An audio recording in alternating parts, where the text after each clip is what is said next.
Order. And we will start with a pledge of allegiance. I pledge allegiance to the flag of the United States of America and to the republic for which it stands, one nation, under God, indivisible, with liberty and justice for all.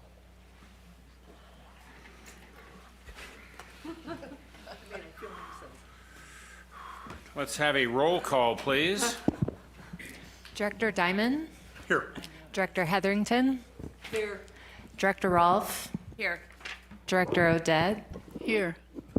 Director Stevens? Here. Any special orders of business? And unless anybody wants to discuss it, I don't really intend to dwell on the code of ethics that are printed there. Anybody have anything to say about that? Good. There's not much on the agenda other than the budget, so we're not going to modify it. Is there any public comment on anything that's not on the agenda? No public comment. Let's move on to the budget workshop. Budget draft number 2. Are you in charge, Ms. Wu? Absolutely. Go for it. Good morning. Good morning. Welcome to workshop number 2. You've all received the new and improved version, draft number 2, which has the consolidated version and the detail. And then in the staff report, we can go over the changes between the two if you want to look at that first, or we can go through the PowerPoint. Up to you guys.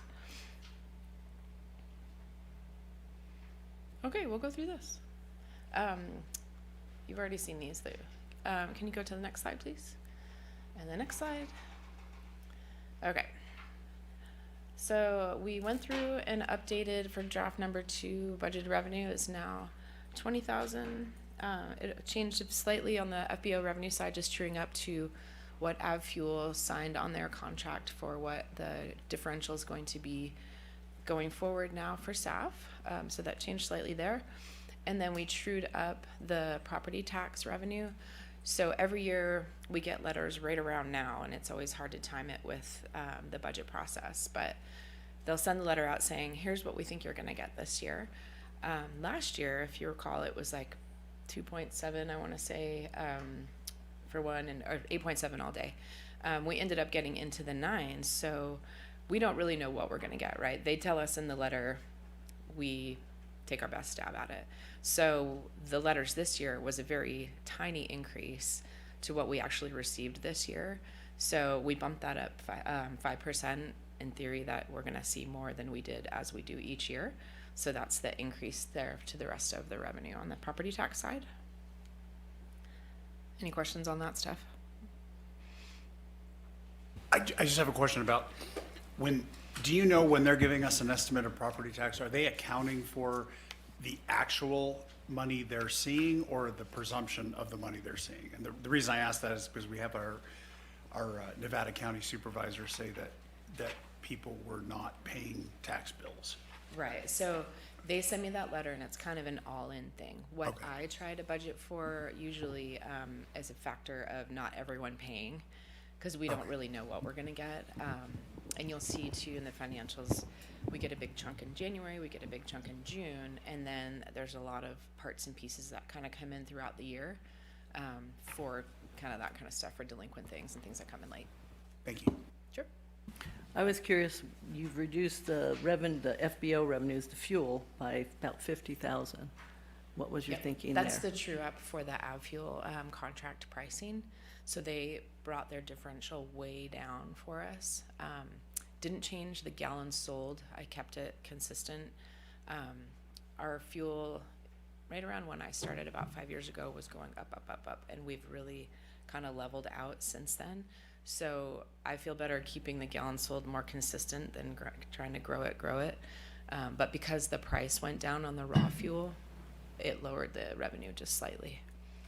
But the margin should be bigger then, right? If the price per gallon that we're paying is less, We're But still we're keeping the selling the same margin amount. close to the same. We haven't changed the into wing price. So we could change the margin, we could work towards that Yep. to Absolutely. keep that back up. Mm. Okay, thanks. Sure. And David, on the property tax, the penalty for not paying is not 10% interest, it's 10% of the unpaid balance, and they have the hammer. Can take your property. It's a very serious thing, not paying your property taxes, so some people must be in bad trouble not to pay their property taxes. It happens. Any other questions about revenue? Next slide, please. So on the expense side, we went through based on your suggestions and feedback and trued up a majority of the operating expenses. R&M went down to 25. Community benefit went down 600. Airport operating went down 519,000. Cost of goods is just associated with fuel sales, so that's just going to happen no matter what. And payroll just a true up of about $2,000. Again, I'm curious, because the COGS is down 50K as well. So Right, because the revenue is down. They're directly correlated. Cost of goods sold. So the revenue is down 50K and the COGS is down 50K.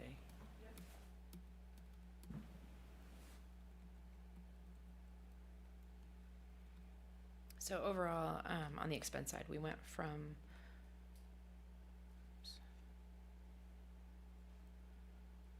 we took it down 2 million. Oh, sorry. It went One. from, I'm in the wrong column. 1.5. The first draft was 18 million, and now we are looking at 16.8.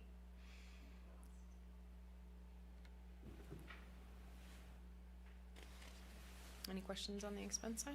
Kind of loosely, not because of this slide, but because of this. Hmm?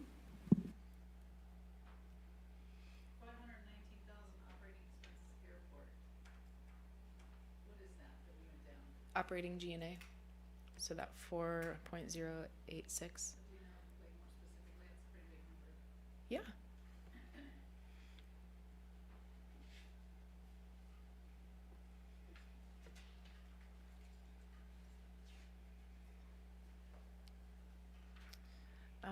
Some of the big ones, we decreased engineering by 100,000, legal, media ads, fitness allowance, pilot outreach, because that's living in community benefit now. Trying to think.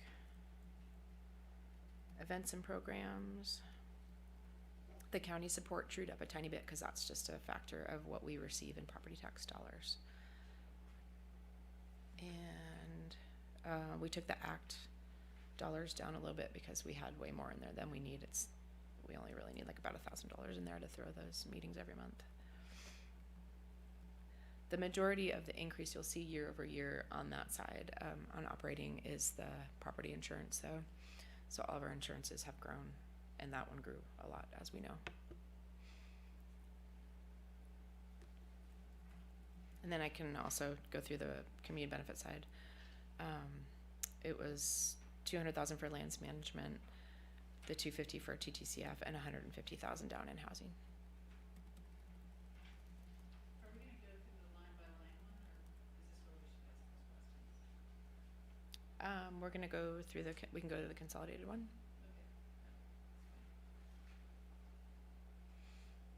Okay. Any other questions on that expense graph? Okay. I'm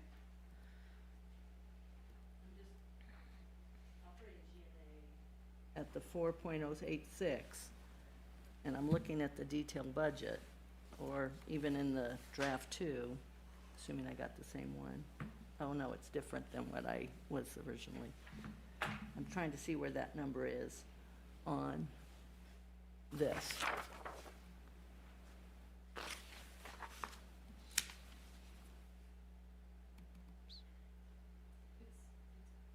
I mean, I see the 905 is pavement maintenance with repairs and maintenance. I see that, but I don't see where the 4086. And I'm sure it's a couple numbers together, but I'm confused. Okay, let me find it for you. 5281 for payroll. 5226, that's right, okay. COGS, the 3065, yeah.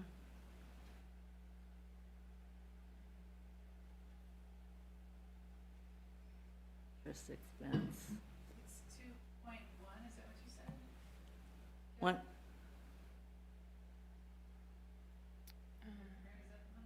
Yeah, which one are you it's, looking at? it's this number, the 4086, operating G&A, and I'm trying to figure out what that correlates to in this. I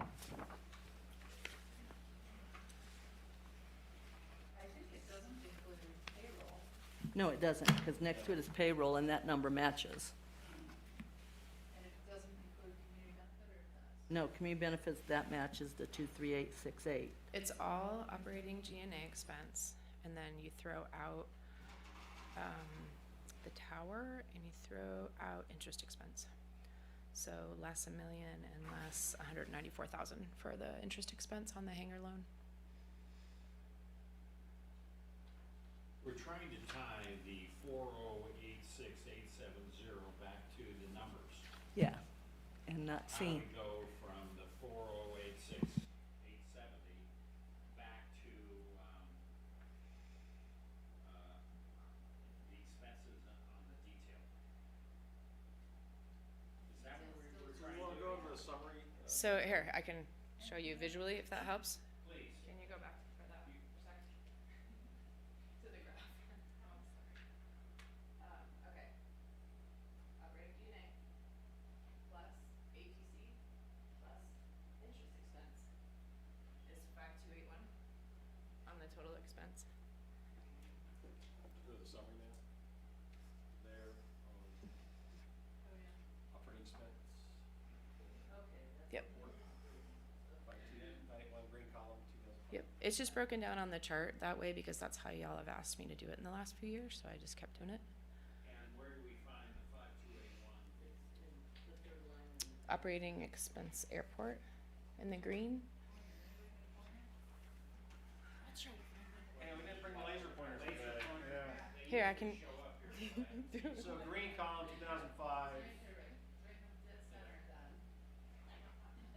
Oh, I see. Operating expense airport. A ladder. do. Thank you, Josh.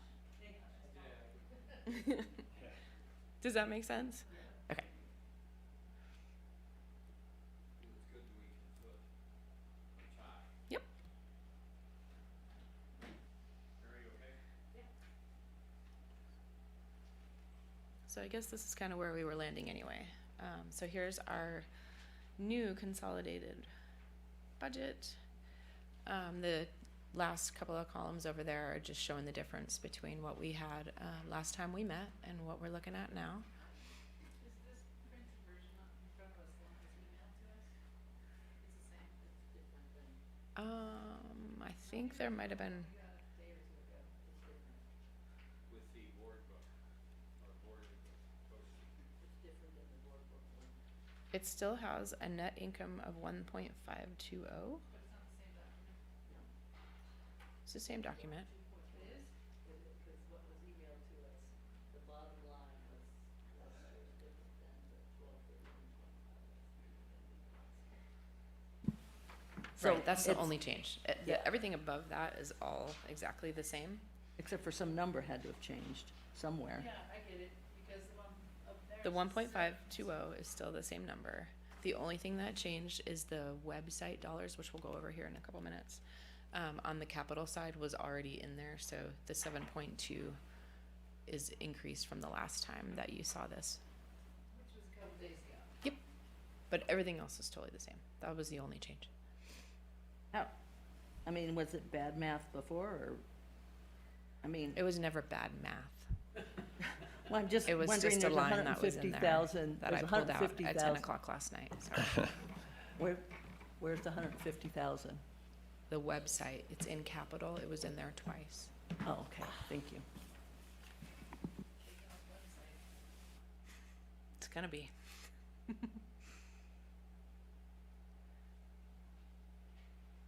So basically, we brought the budget down 1.8 million.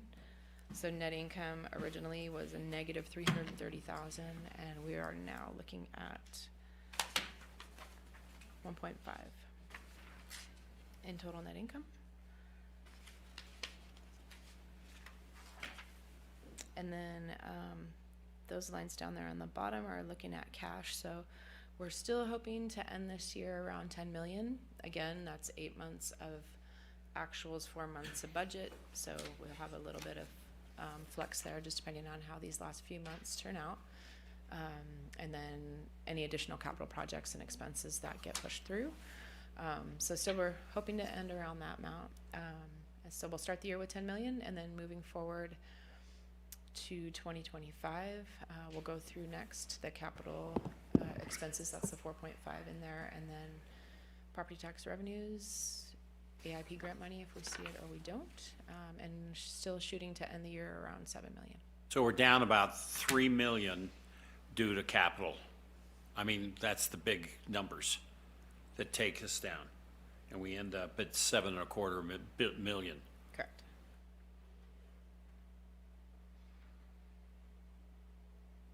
And that includes doing the apron. That's your next page, Yep. Why don't we look at that right now? yeah. I'd like to, at some point in time, because Lauren was on Zoom, we had to have several conversations with people of what we actually decided. I'd like to go through the capital items that we have in and that we told out, and have an actual vote of the board, in or out. Can we do that without an agenda? It's a workshop. Yeah, it would technically be just kind of a straw poll to provide direction for staff, but we can do it in the form of a I'm motion. not doing if that's best motions, for, I'm yeah, just the board. saying that, okay, all those in favor of this and that kind of thing. Yes, we can provide that direction in that form. Thank you. We were just confused sometimes, and my memory was fogged for some reason from the last meeting. I don't want to do that now unless you want me to. Well, let me walk you through the slide, and then maybe Fine. we can do that next. Can I ask, as Go. an alternate option to that, instead of saying yes or no, could we prioritize it? As far as what we think, because to me, the yes or no will have a lot to do with the rest of the conversation and what we have money, where we end up, what we're doing. And then the prioritization of that would come in. It's harder to do the prioritization, but we can try, but maybe we should go through the whole thing and then, Okay. then do the thing. I'm open to anything. I just want to have a solutions and a positive statement on what we're intending. Agree.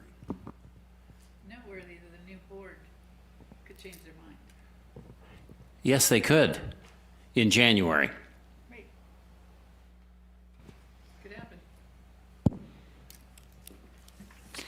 You just don't know how I'm going to vote in January. Oh, I'm not going to vote. You're gonna abstain. I'll be in Maui. All right then. So the top section, the 4581, that is what we carried over from the last meeting. What I took out was what I think was the right thing to do based on your decisions last time. And then items for consideration, that lower section, you'll see some of those items are the same because we had some direction that there was some discussion needed on a few of these items. So any questions on that top section?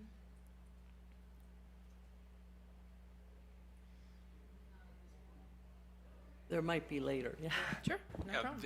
This is what's in the budget. The top item is in the budget, You got it. and the next section is what we removed from the budget. Yep. So those were the items we talked about taking out, that 500,000.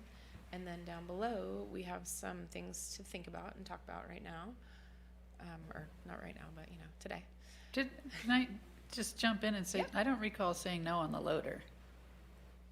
I think I asked about it, and the question was, did we already buy it? And the answer was no, and so we should buy it. Unless this is another new one. No, this is the same one, but I thought it was very unclear what the direction was. And I That's thought the it issue, was- it's unclear, that's why I want to clarify today, and I might even change my mind on something. Oh, yeah, I know. I'm just saying, I mean, it was 3-4 years ago that they wanted the loader. Kevin was still here. And it's probably way overdue at this point, just that one piece. You want to talk about how the loaders are differently in the bottom section? Yep. Yeah, and so we brought it back in down below, you'll see. And again, this is all for EPA Tier 4 carb emissions compliance with the state. We have to do, get everything Oh, that's a different one. in compliance. No, it's the same one. What we have done before, what we did with the grader that we purchased is it was on 36 months payment, and then we had a balloon payment at the end. So following that same thought process, it would be just the $84,000 per year, and then the balloon payment at the end. Oh, we'd To be finance around it. about $350,000, $400,000. We'd finance it, is what you're saying. What's that? We would finance it. Yep. Sorry. As another option, instead of just a one-time expense in the budget of a $350,000, right? Correct. So we brought in the $150,000 that we talked about earlier for the website. We have to get ADA compliant. It's been looming out there for a while, and the deadline's coming up. What I is mean, an like an ADA audio button? I'm curious, what is an ADA compliant website? Yeah, Audio. being able to have audio. There's a whole lot of things. Colors, there's certain Yeah. colors that aren't ADA compliant. Yeah, the town is redoing their website to become ADA compliant. It was something that they talked about at the general managers conference. Yeah, we went Yeah. to All public 2 agencies, summers ago. and so Yeah. everyone is converting because it's now. It's required by law. The town is going through theirs. The town, I believe, was 650,000. I think they have 250 pages on their website.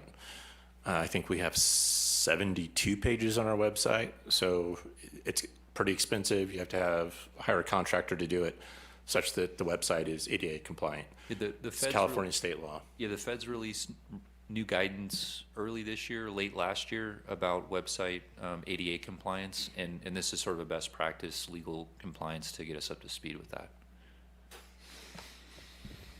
I'm curious in that context of, 150, and I remember when the website was first developed, and some people think our website is very clunky, and so bringing it up to ADA, still with a clunky website, to No, I think address we would use this opportunity to. The big idea mix is new it up and- website. Yeah. a whole new website. Whole new website that is ADA compliant as opposed to 150,000 to.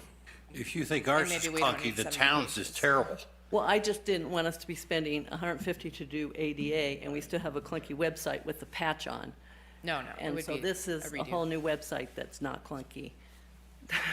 It needs to be easily used. The towns, I give up, I can't find stuff.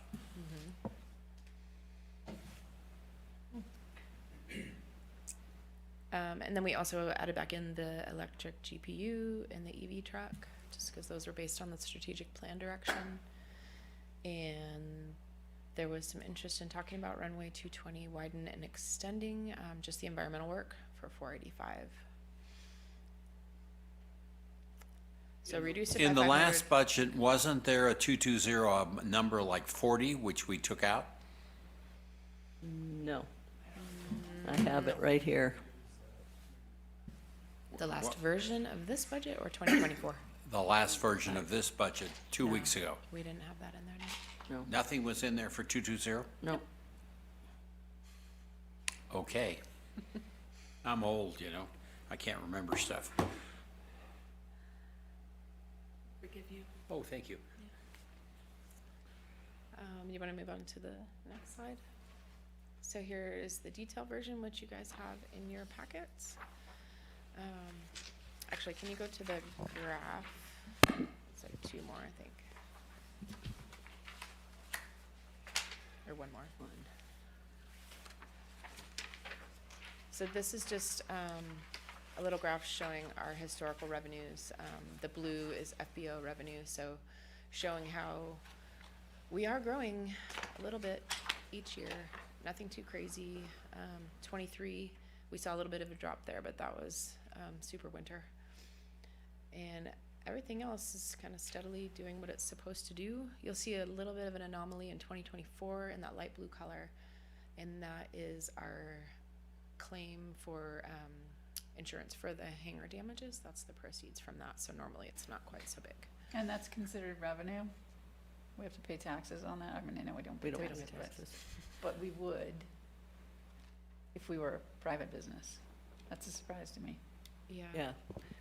People who got burnt out in the campfire are having to pay taxes on their PG&E settlement.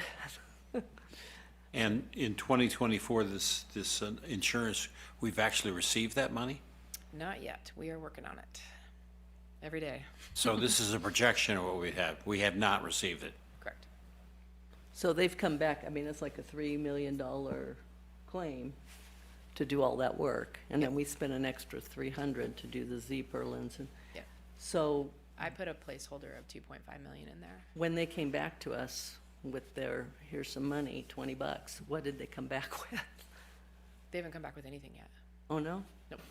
We're in the process of that negotiation. We just got they haven't officially come back with an offer. We haven't officially given them our final bill. We have heard back from their consultant that they have hired to give them a price estimate. They've shared that with us. It is not the full price of the contract, so we're in the process, when we get done through the budget process here, to go back to them with an official request of what we believe is our full cost covered by insurance. So that's in the process right now. Kelly's put a placeholder in there at 2.5 million. Which we may get and we might not get, and so be it. I hope we get more than that. But I guess Insurance it's- companies, they're in Florida too. Depends how much legal money we want to exercise in this These guys process. are in the Yeah. Bay Area, luckily. Next slide, please. And this is just a chart showing what we received in property taxes each year versus community sponsorship paid out. We don't have this one, do we? Yeah. I'm not sure. I have it. It's the one we. It's on the legal, the big paper, yeah, the very last page. Yeah, I know, got it. It's not in order. Can you go back one just really quickly? I'm assuming you do this in Excel? The chart? Yeah. Yeah, Can you put a trend line on them and just for fun on all four? you got it. Thanks.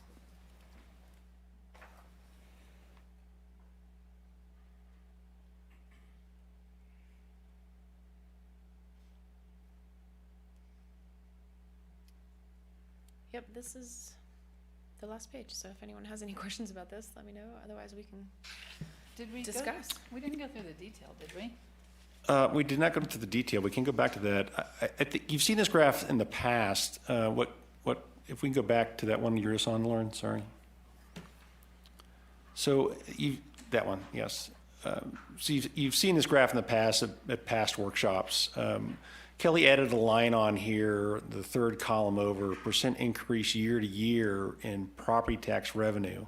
We've had a lot of discussion around this. What is it? What's that number? And so Kelly's reflecting here with that percentage increase, how much year to year the property tax is going up. Just so we have an idea of how that fluctuates year to year. Actuals, right? Yeah. And you said you think we might get a little more in 24?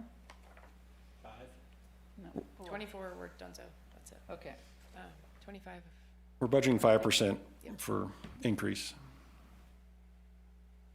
I forgot there is one more slide. And is this both counties? That's combined, yes.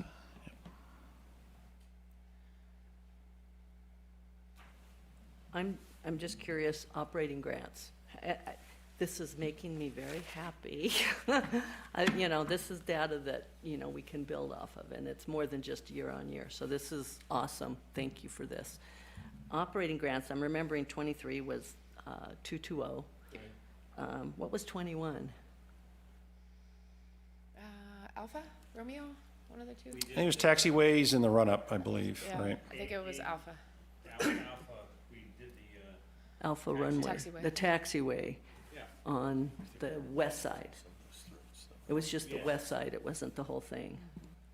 Okay, and they paid for that, what, do you remember, 20 or 19? I mean, I probably have the records at home, but, Yeah, we did there was wash rack, blast pads, I'm trying to think, it was like AIP 37, 38, 39, right in that neck of the woods.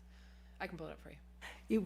that would be great, you know, and, I mean, it's kind of like when Jeff pulled together that data of how growth has happened, and that's huge, because it's trending, and to actually have the specifics of what's happening, it helps long-term for us to kind of see where this money's coming in and how much.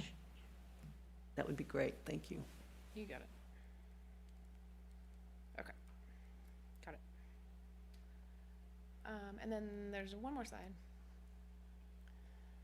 This is just looking at budget and actual back to 2020 and kind of looking at it horizontally versus what we were just looking at. And then just showing that our net operating income on only the airport side is that kind of giant negative number highlighted in yellow. There's And then our nothing net giant up there. Did you hit it with the laser, Kelly? income. Yeah. Just highlighted, not giant. The number may be big. Throw it at it. I've never used a laser before. Push the button. Ooh, hey. This guy right here. Meow. And you'll see how it's in the actuals, because the actuals are what really matter, right? So negative, negative, negative, negative, negative.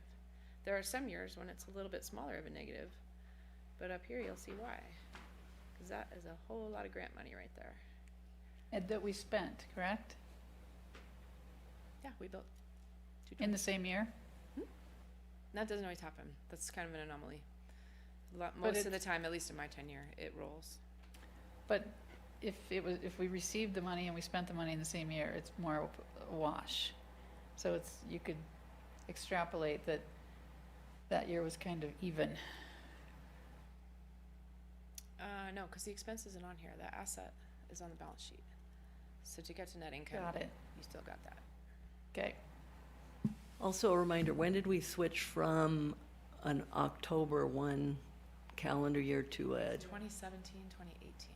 so it was in that Sorry, period? no, 16, 17, I think. Right around in that neck of the woods. It went from September to fiscal. Yeah, we switched years in like 16 or 17. I think it was 17, 18. Okay.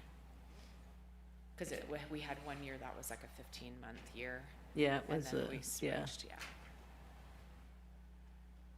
I have another question for you. Just in going back to the actuals on 2023, the grant revenue was substantial, but the grant revenue was earmarked for a specific project that was approximately equal to the grant revenue that we paid actually a little bit more for. Plus, yeah. It was in the sixes for us. So why would that have such a net impact? That's what we just talked about. Oh, what did I Because miss? the expense for it Is on the is on balance the sheet. balance sheet because it's an asset. Ah, okay. Thank you. Glad I could help. Oh my God, you must have an accounting degree. I do.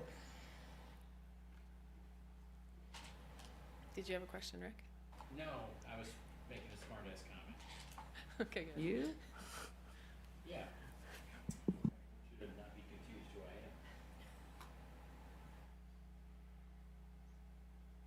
am. I'd love to see a trend line on this too.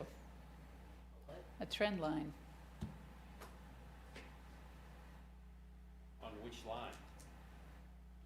The big ones, net income, not grant revenue, because it's Right. not irrelevant, but Right. projecting is irrelevant. Expenses, the big ones. Even the top property tax, because it's so vastly different. The two counties.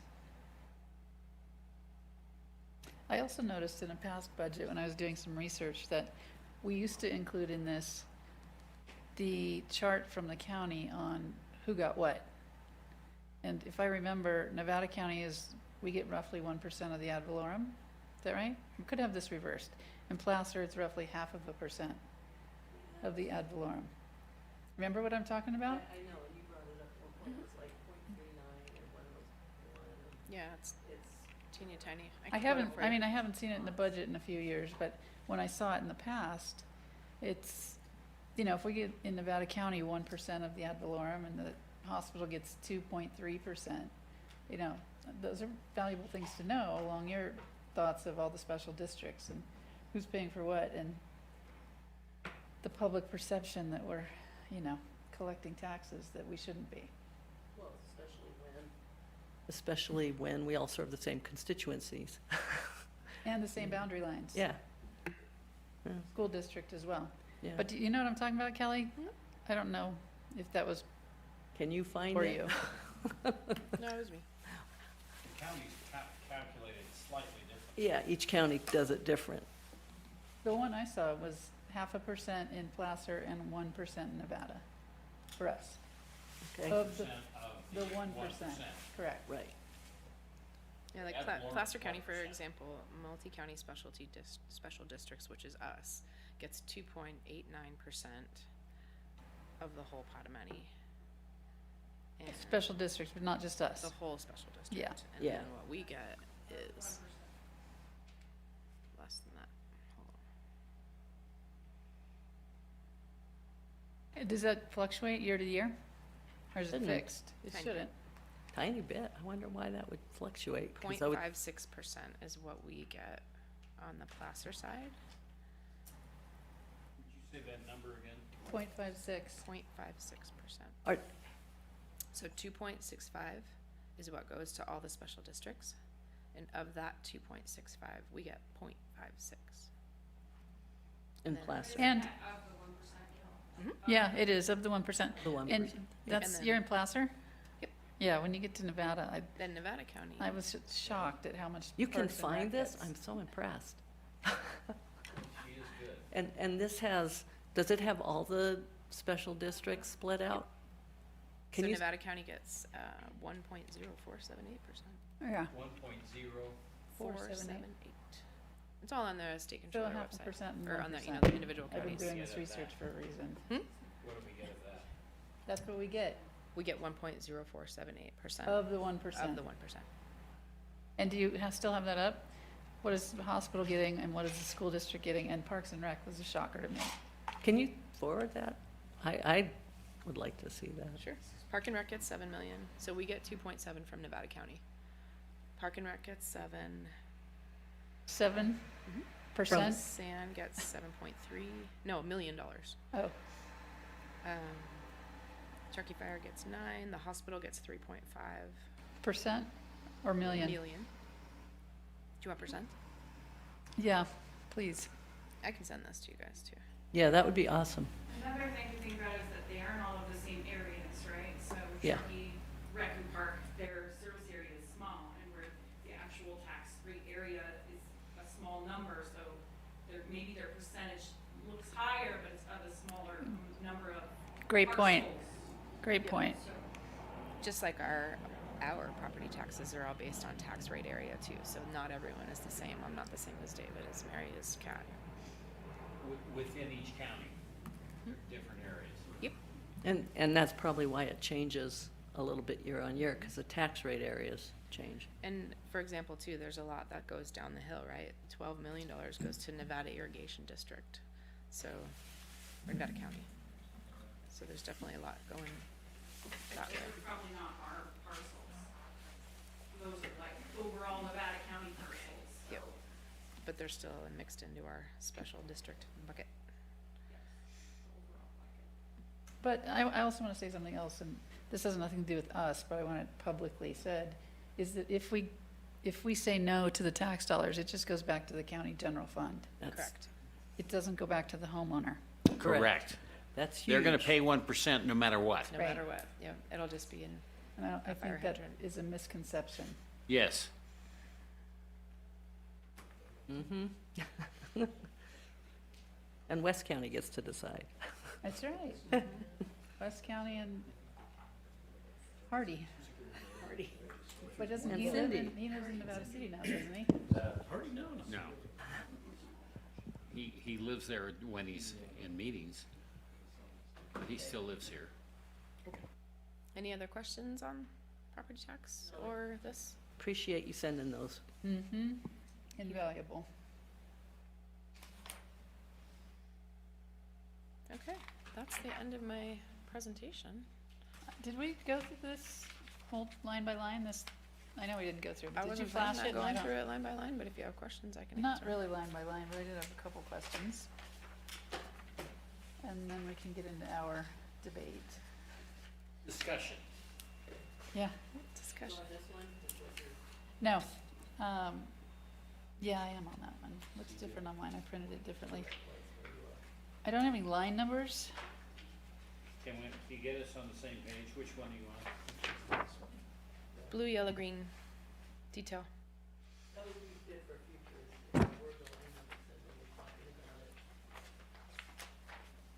Let's see here. One more, Rick. Yeah, and they don't correspond depending on how you printed it, so what we got? Oh, yours is mixed up. Is this the one we were handing out today? Yeah. Yeah, we also got it in the email. You got it ahead of time also, right? Well, I understand that. I printed that, but now I'm trying to work. Yes, this one here, just depending on what page you want to talk about on the detail, is the one she's on, right? Yeah, I mean, and the pages are different because I printed this at home. Different format. Right. It's just longer, yeah. But yeah. And I asked you guys this in email. I asked you to circulate it. I don't know if you guys have seen it, the responses they gave me. I got it at 10 o'clock last night. You got my response because I copied you, but I asked these guys. We have not circulated it with the rest of the board based on timing. I got that, no, but there, I had other questions on this. Let's see here. I asked you about the 457, because you commented that it's $32,000, but on this detail, it is See, I can't see on this page where the. 74,000. In draft number 2, we just trued it up on draft number 2. It's only an increase of 32,000.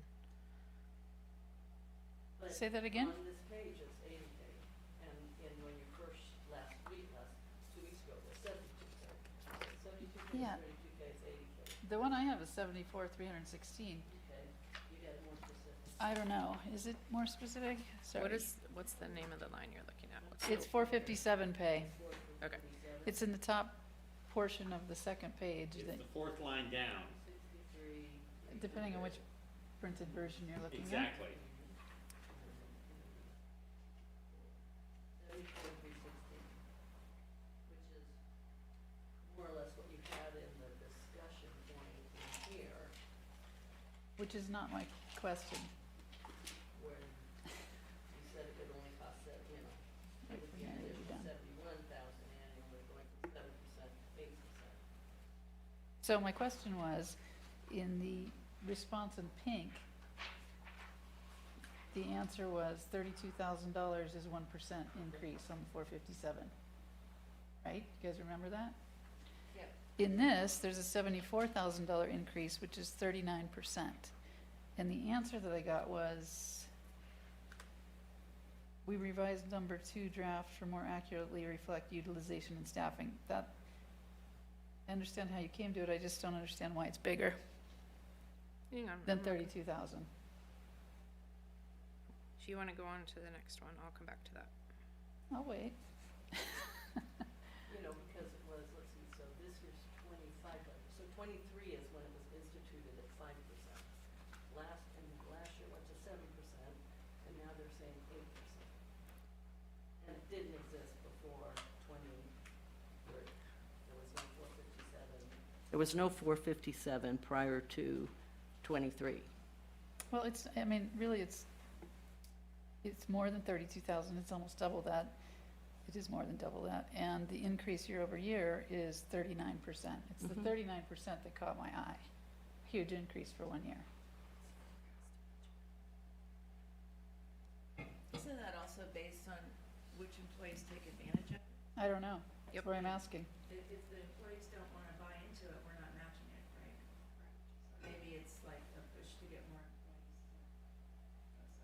She's gonna tell us. Lauren, can you zoom in that 457 line so folks can see that on this chart? So we have the budget number, then we have the forecast, and then the forecast is below the budget number. And then we have the 2025 budget number, which is larger than Yeah. the No, forecast. that number is accurate. It's a 1% increase. We budgeted 208 for 24, and it's going up to 263. So it's slightly higher than that. I will happily go back and scrub it again just to make sure there's nothing weird, but that's what I have across the board here. So it's $42,000 more than 32,000. So the difference between the 7 and 8% is the 32,000 increase. So if you were to leave it alone at 7%, it would be $32,000 less than the current number reflected here that Kelly has. So this number is, The 8% number, and that is, so it's accounting for merit increases next year, the current staffing level that we have for next year expected, and any COLA increases. So It's calculated off base pay. so the total payroll, it's based off that of an estimate of who's participating based on past participation. So the number is bigger based on both those things, but the net difference between, was what Kelly's reflected, I believe, in the response that you had, Teresa, was that the difference between a 7%, keeping it the same in 457, 7% match to 8% is an additional cost to the district of potentially $32,000 if everybody participated at similar levels that they did this year. So staffing is a little bit down this year because we had a number of people leaving.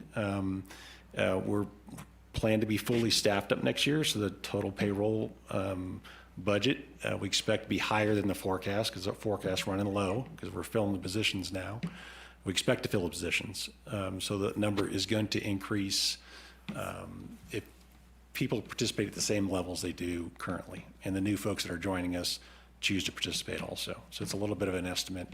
I don't know if that makes sense. Does that sound right, Kelly? Yeah, it's the difference, the 32 that I put in the response is the difference between 7% and 8% based on who's on it right now. We don't know if people are gonna continue that are on it right now, yes or no, or different levels, they may not go to the full amount. So it's a budget, cause we don't know exactly what's gonna happen. okay. Anything else on that one? Well, I'm just, the line below it is the PERS contribution, which is almost $500,000. PERS contribution. Right, that's the employer portion. Yeah, but it's only an increase of 2.8%. I mean, that's, Right, but I'm just looking at, you sum it together,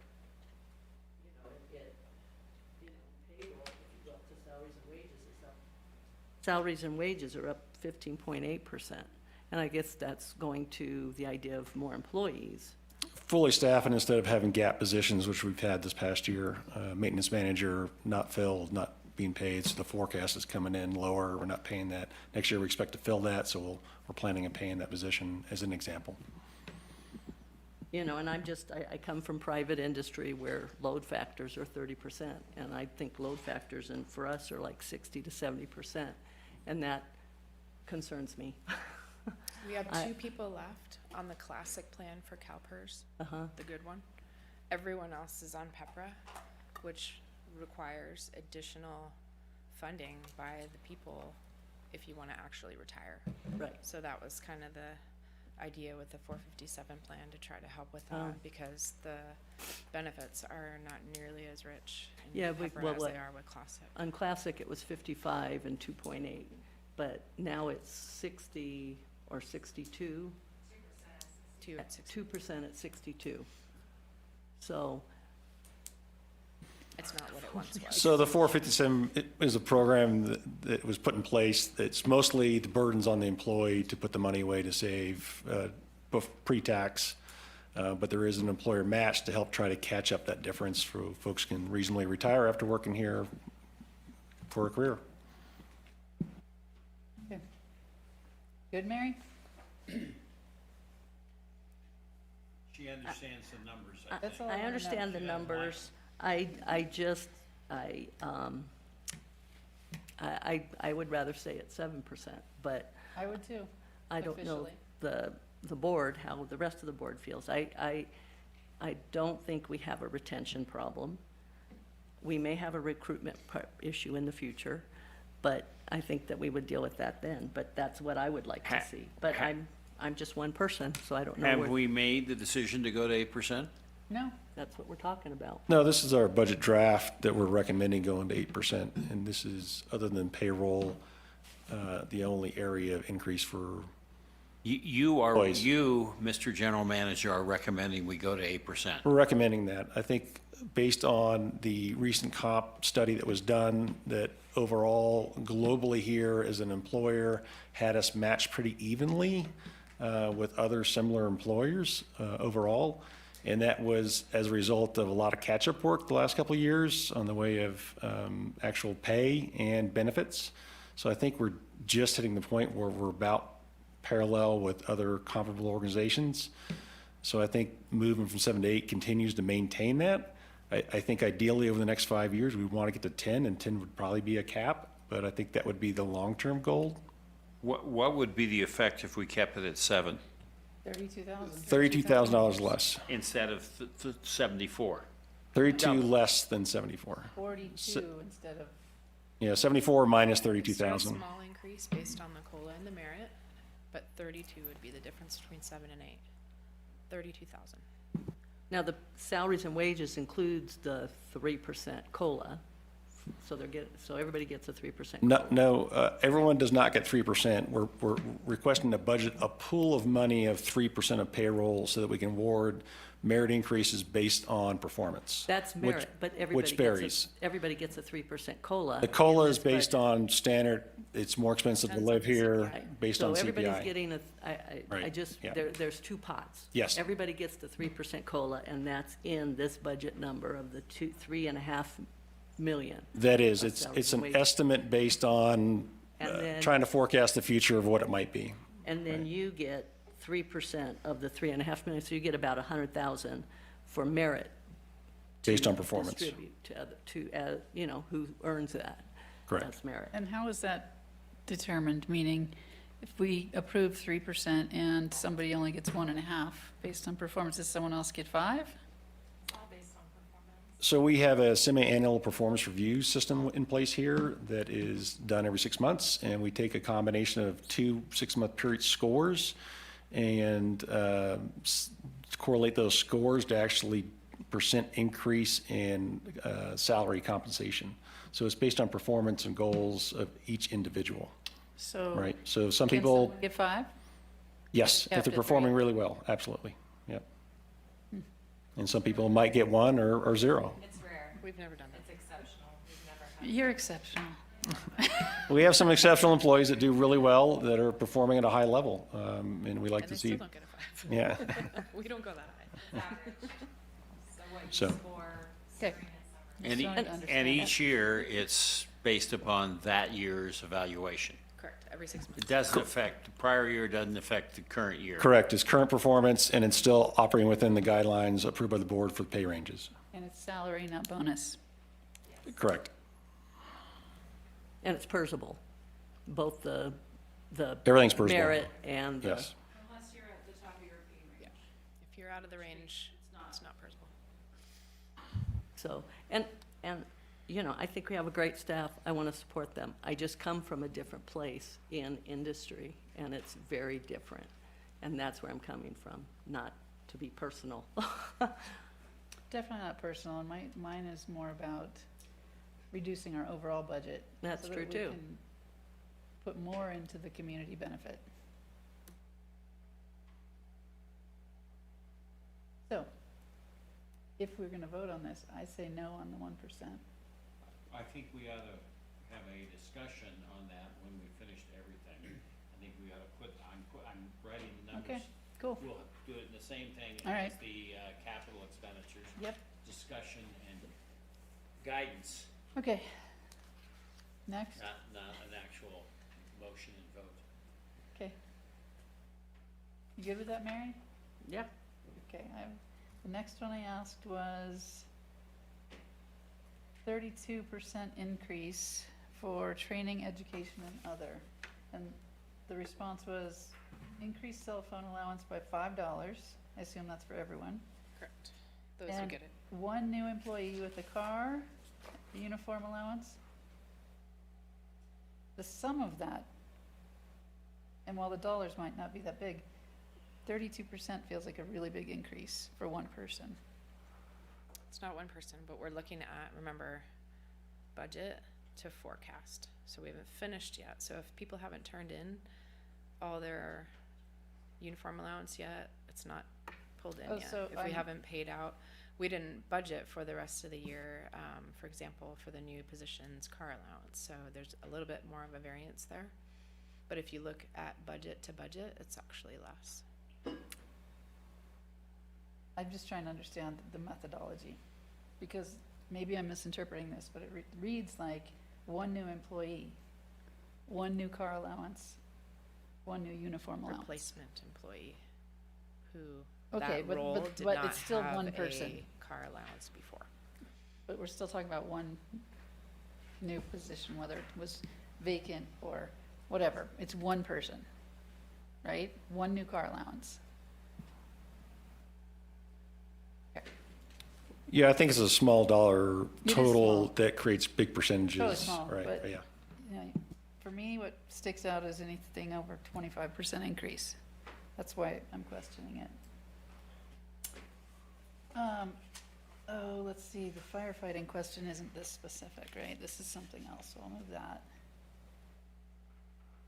We already talked about that. Oh, this is relevant. The leases and the salaries have different, one's a COLA and one's a CPI. That's what you told us last time. I don't know which is which, and that's not my point either. I feel like as we redo the leases, or somewhere along the line, they ought to be connected. Because if one's going up at 3%, and one's going up at 1.7, there's a massive disconnect. We can only increase the leases 1.7, but we have to pay 3% more.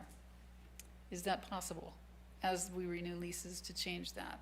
It is possible, and I'm not sure what year it was set in the past. It's definitely before, I think, many of our time, when the two different indices were chosen as the indicators. They can be the same in the future, and we did just reissue most all the leases that have the current methodology. Those are one-year leases. When they expire, we can revisit the frame we used to set the increase. Absolutely, we can do that. I mean, Yeah. don't you think, guys think that's wise? to have them My divide? understanding from, sorry, go ahead. Yeah. I was just asking if that's a good decision. Just to put some more frame on this, my understanding from many conversations is that the hangar CPI was selected perhaps at a lower level so that the increase was not as rapid to impact the hangar tenants as other rates might have been. So I think collectively, I keep hearing a concern that hangar rates are going up too fast for the average hangar tenant. And I think there was some thought in the past that part of the reason it was selected at a different level was because it helped keep the hangar rates lower. Who was concerned? Hangar tenants? I believe it was a combination of hangar tenants, boards that didn't want the price of hangars to go up too fast. It was a collective kind of feedback from many audiences, is my general understanding of why. I don't recall having that kind of discussion, and Before us, I'm sure. what's, you know, it couldn't have been before Mary. She's been on for a long time.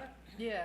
Uh, I think, But it's something we can change going forward with direction and use the same one. right? I would pick the bigger number for hangar tenants. I'd pick the same number as we're doing with the staff, whether Well, it's higher or lower. Well, I think hangar tenants are getting lower than staff, and so our staff is going up faster than our revenue.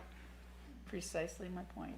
I believe that I understood your point, and I don't think we should be lower.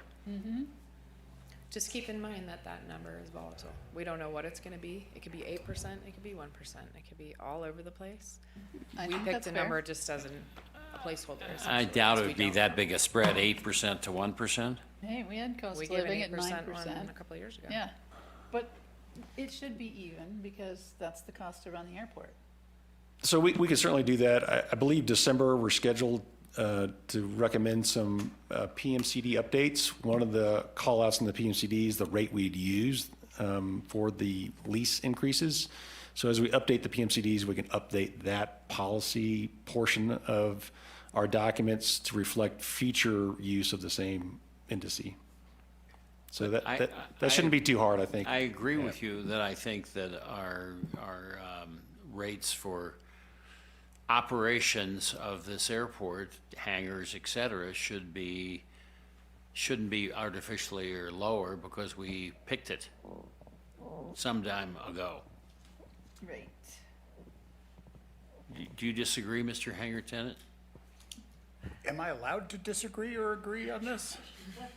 You are now. So, He's thinking. He got a pay cut this year, so he's stalling. Wait a minute. I mean, you can weigh into that. That's part of the general budget discussion, and you'll remember that this is less than the material threshold that that the FPPC had outlined in that advice letter. Less than $500. Okay, so in that case, my response to this would be, I would like to wait until the entire hangar revitalization program, including the hangar share and all the other options are considered, and then decide where we're at with hangars.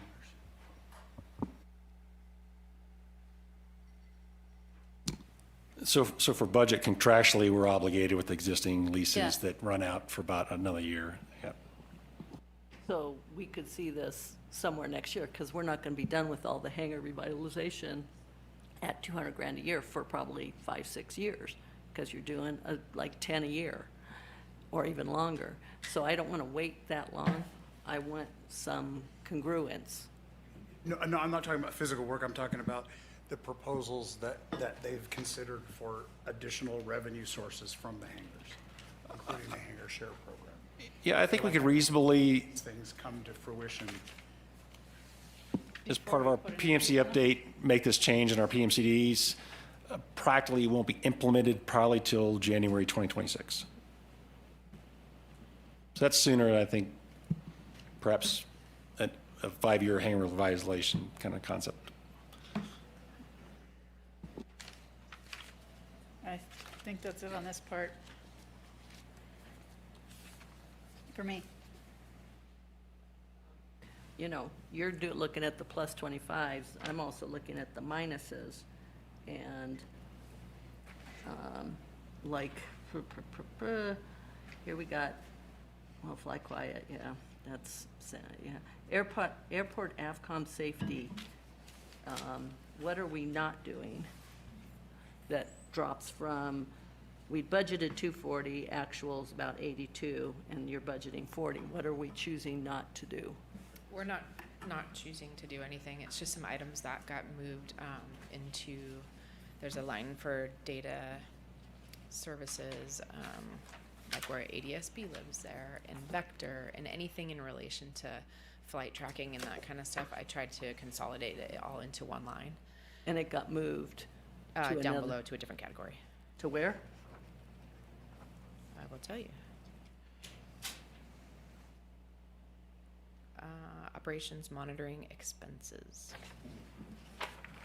Just to try to keep them, all the like things together, because they were kind of spread out a little bit over the years. That makes sense. I'm just, Wait. operations monitoring, so that went up to 600 to Correct. capture those. Yep. Okay. Got it. So the next line was cash over, bad debt. It's small dollars, it's just a 55%. So we're losing money on bad debt? No, it's just a line to budget for uncollectible accounts. We had a lot of towing in 2024. A lot of what? Towing. A lot of what? Vehicle towing out of the parking lots. Oh, okay. County support, 42, direct revenue. Dues and subscription. What is that related to?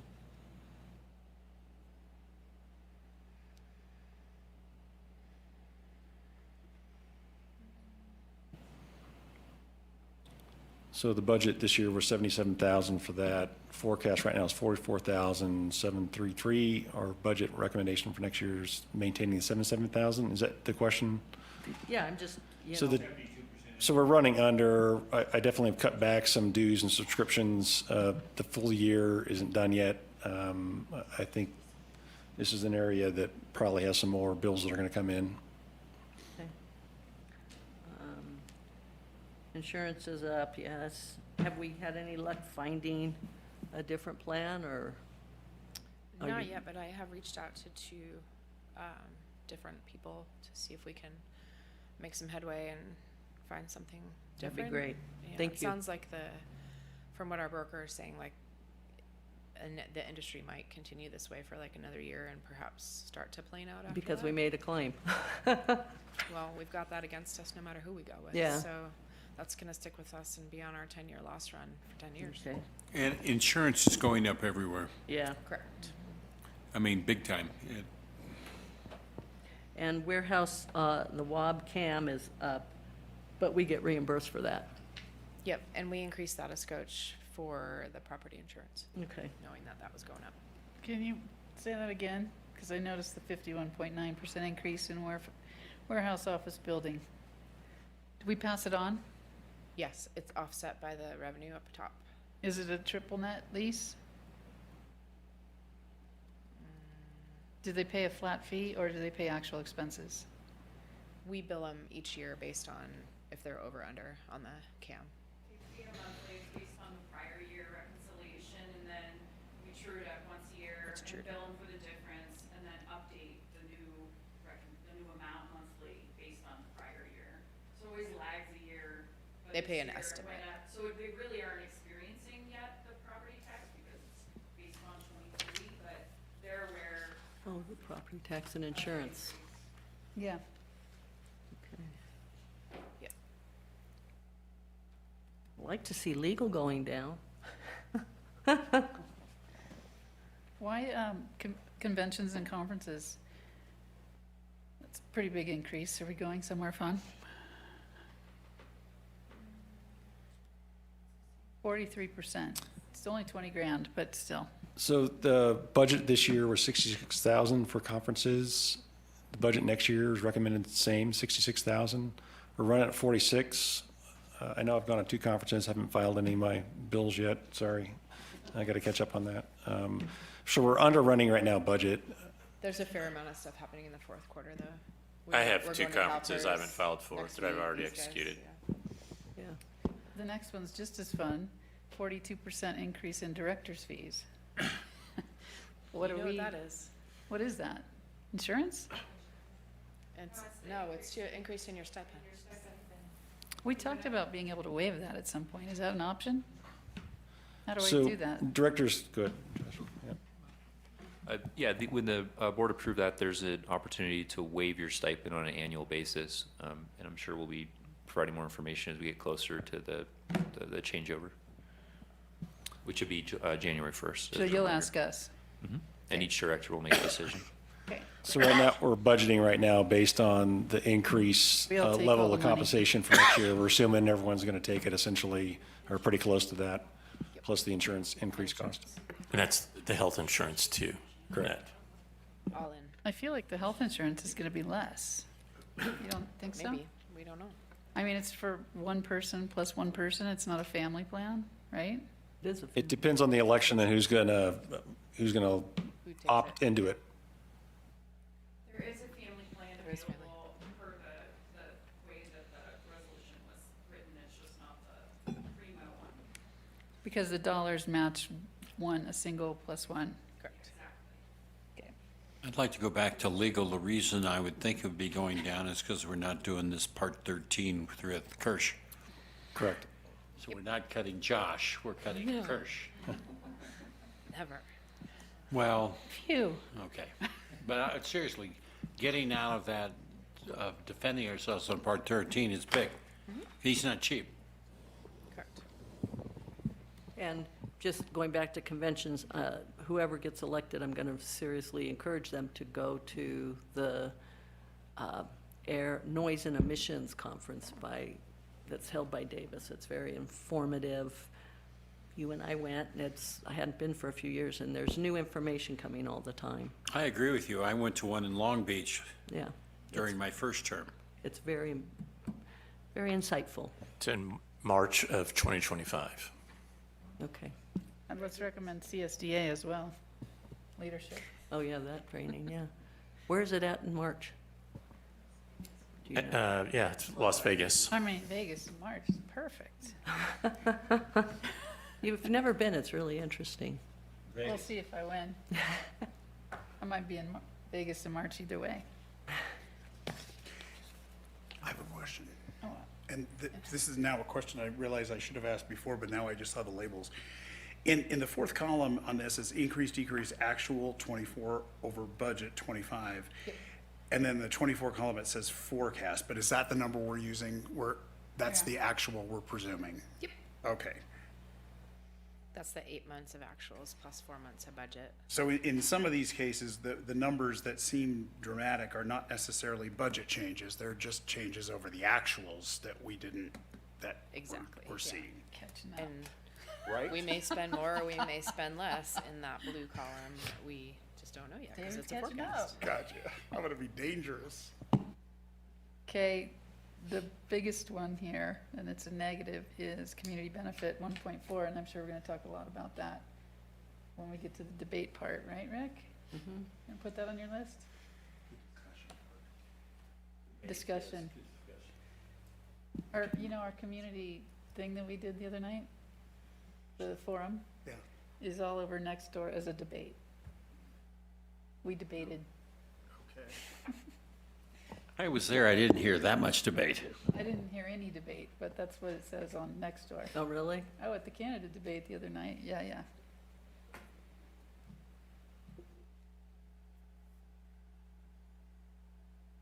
Oh, yeah, the only other thing we were talking about is the asphalt. Does anyone have any more questions on this detail budget? The hangars facility maintenance? Why is that $2 million less? Because we spent a ton this year? Got it. It was all the insurance repairs that was done this year, kind of a one-off year, right? The insurance money we don't have yet? Correct.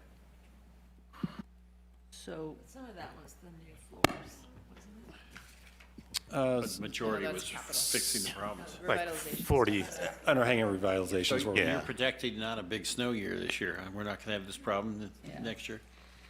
we have installed the SRS system in all the hangars now, which is a monitoring system for snow load on hangars. They give us early alert when it gets out of deviation of too heavy load, so we can get up there and move snow in a more expedited fashion in the future.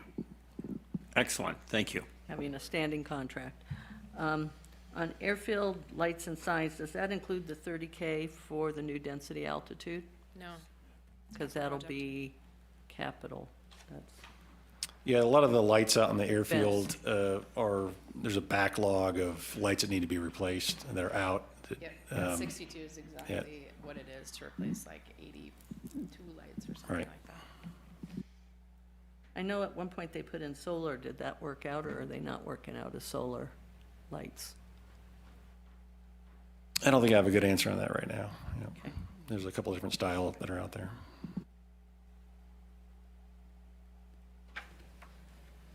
That's it on this part for me.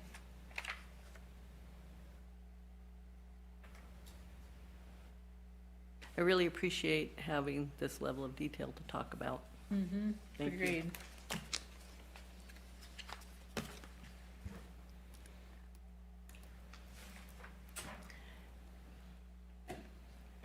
Well, if we're finished on the detail here, we can then go into some discussion about the various issues, which I have the capital items, community benefit, the 457, 7 versus 8.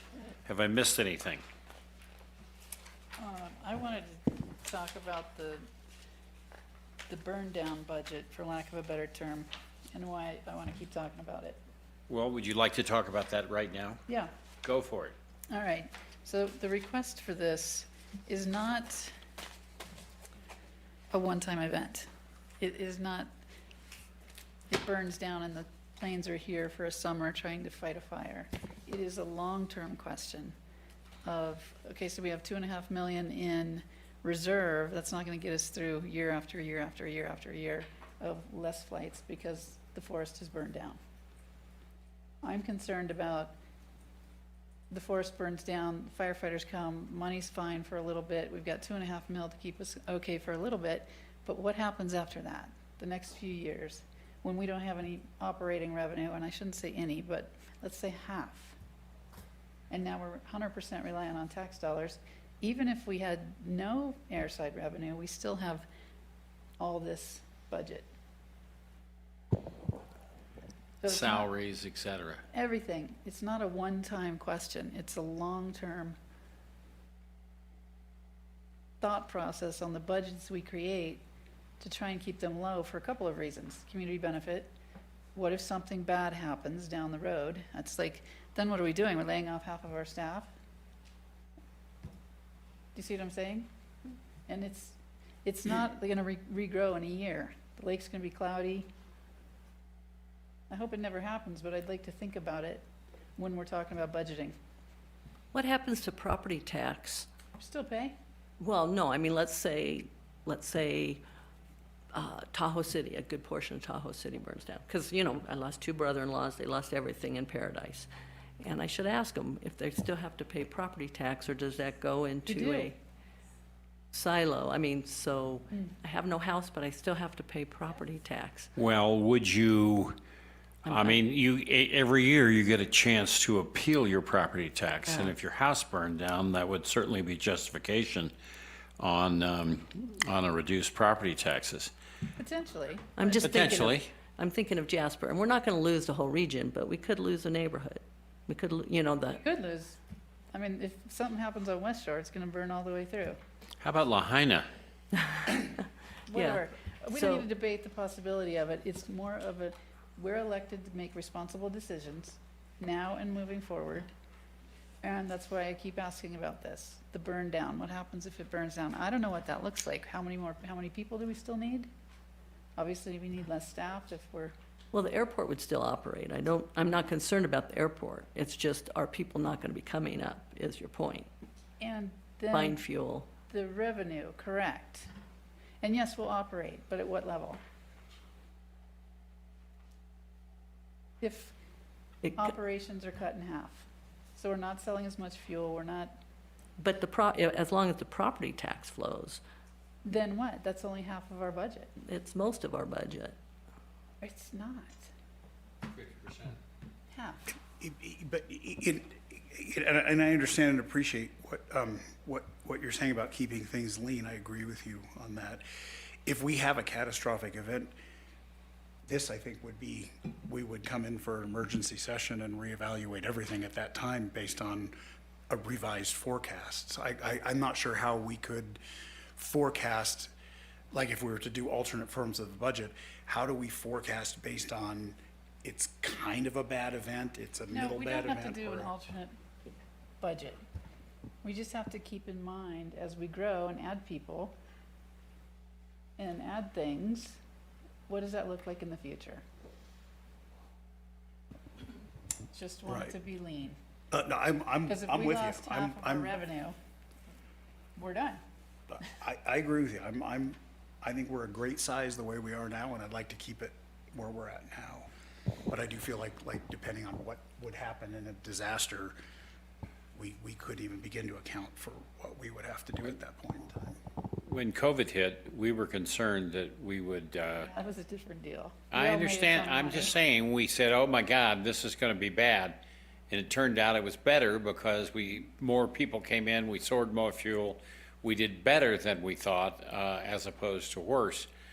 But I think that any business, if you have a dramatic shock, revenue-wise, you have to look at your costs.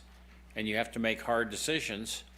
And you have to figure out how long you keep operating at this is a high-level budget. And do you make hard decisions on cutting back? Now, it's gonna do the whole region like this, businesses, et cetera. It's gonna be difficult. I think people will depart because, But, I mean, even the property tax will go down because people will sell. And people like us will swoop in and buy, and it'll be at a tenth of the price. So, it's just a thought process, as we talk about how to squeeze And more Lahaina. money into community benefit and what happens if.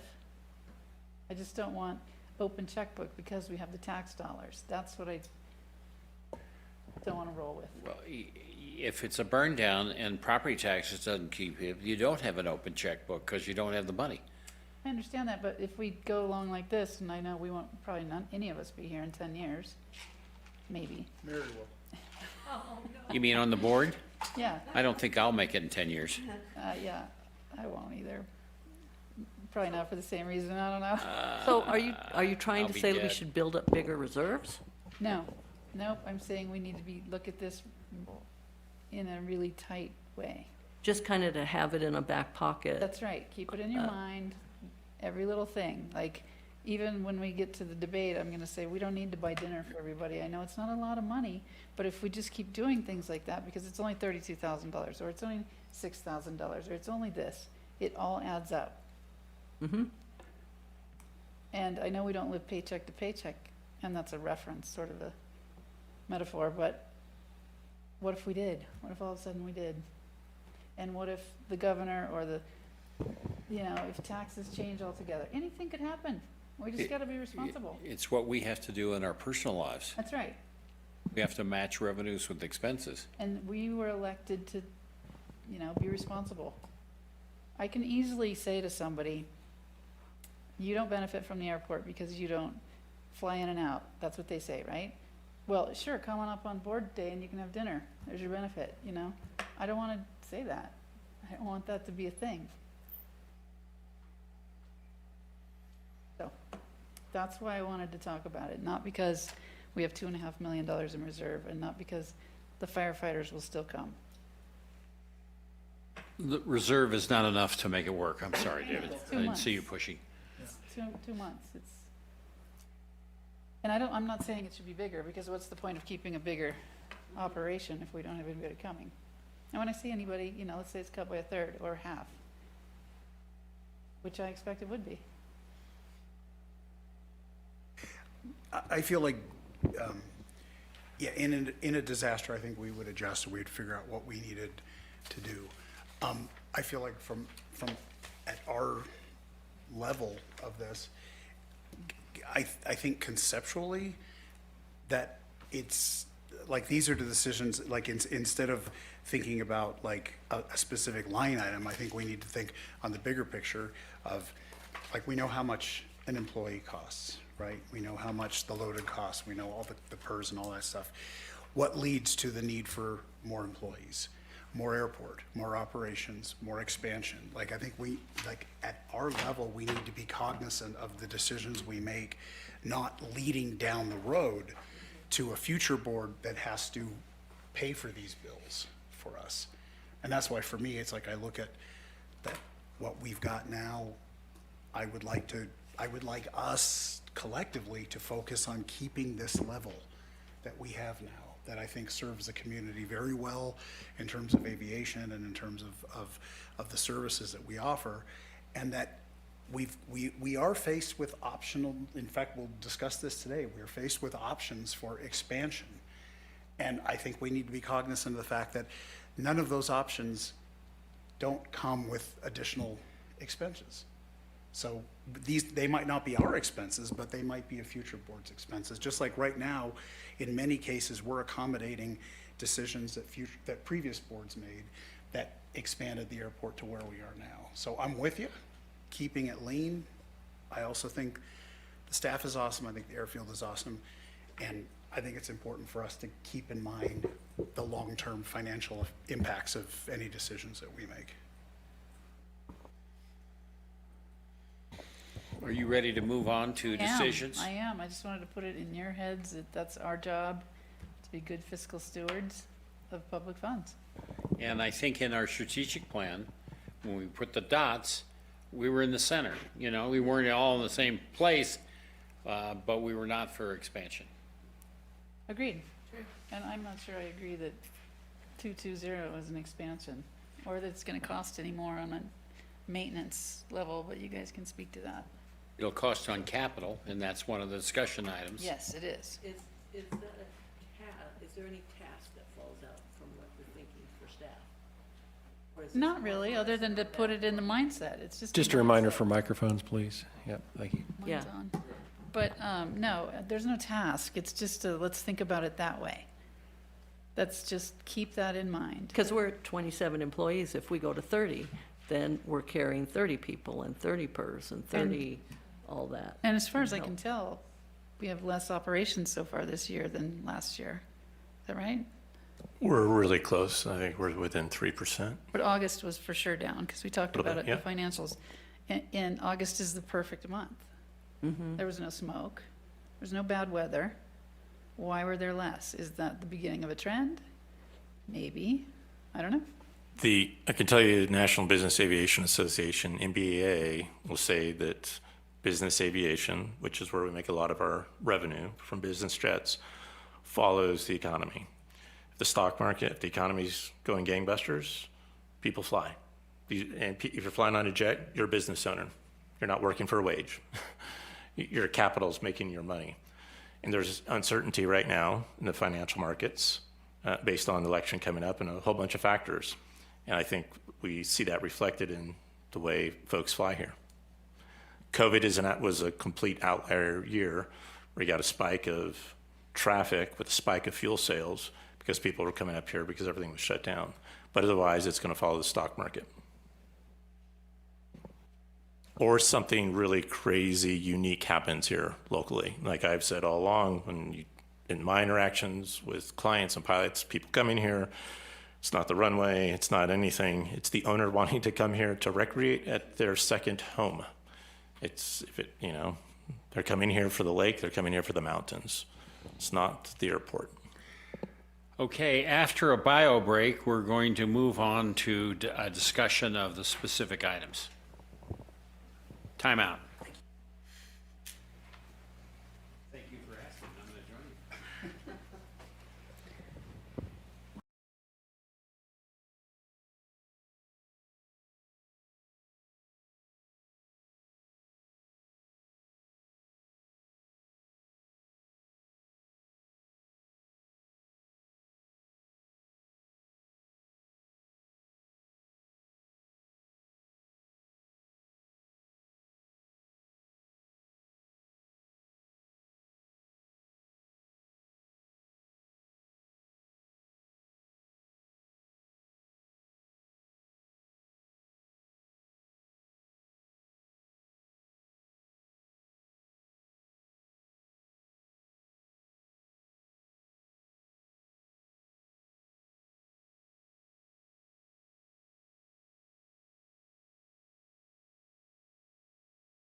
I would like to review our capital projections from, on this page right here, This page? that page.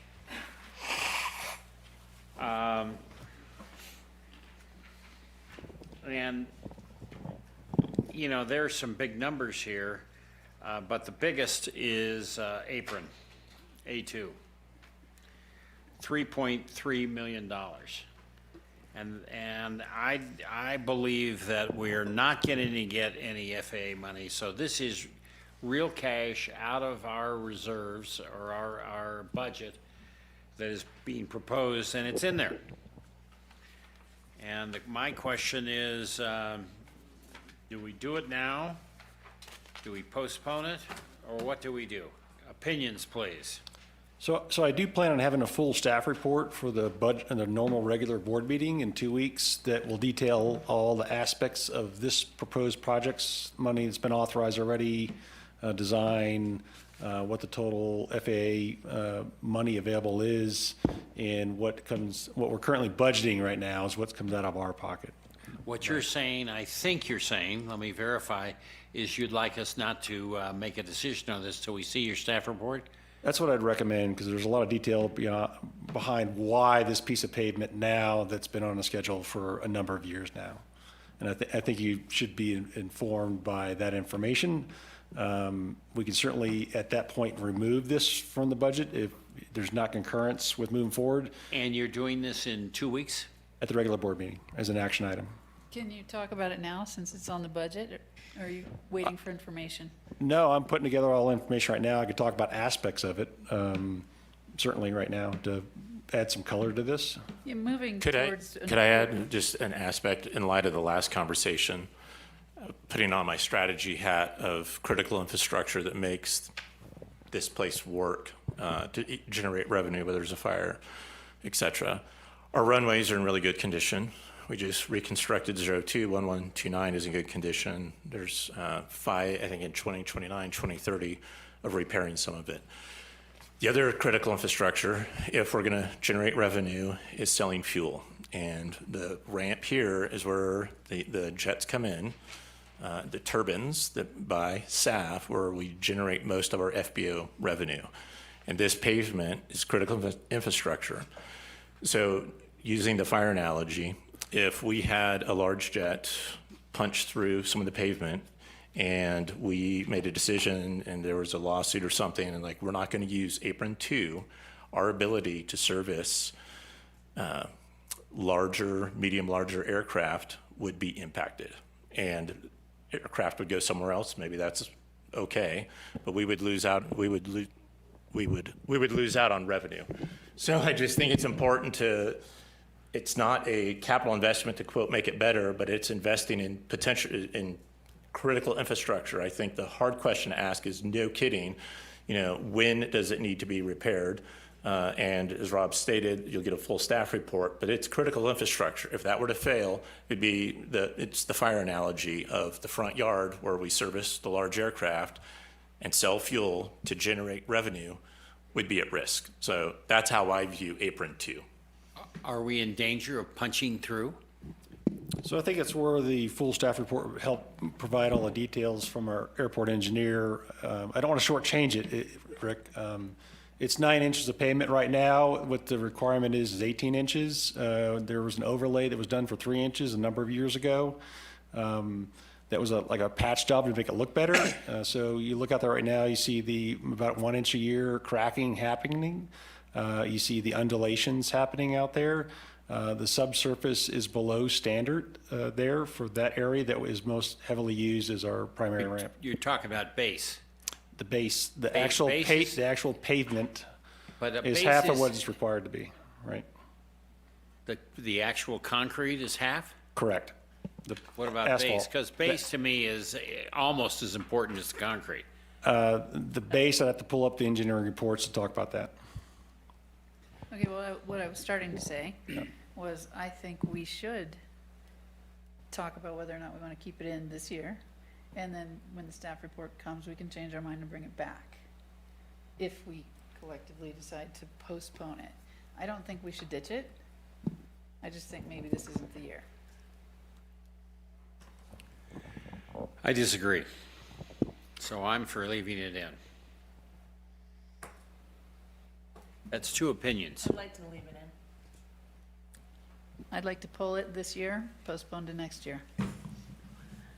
And I'd like to see the staff report, so I'm, at this point, waiting to see what you come up with.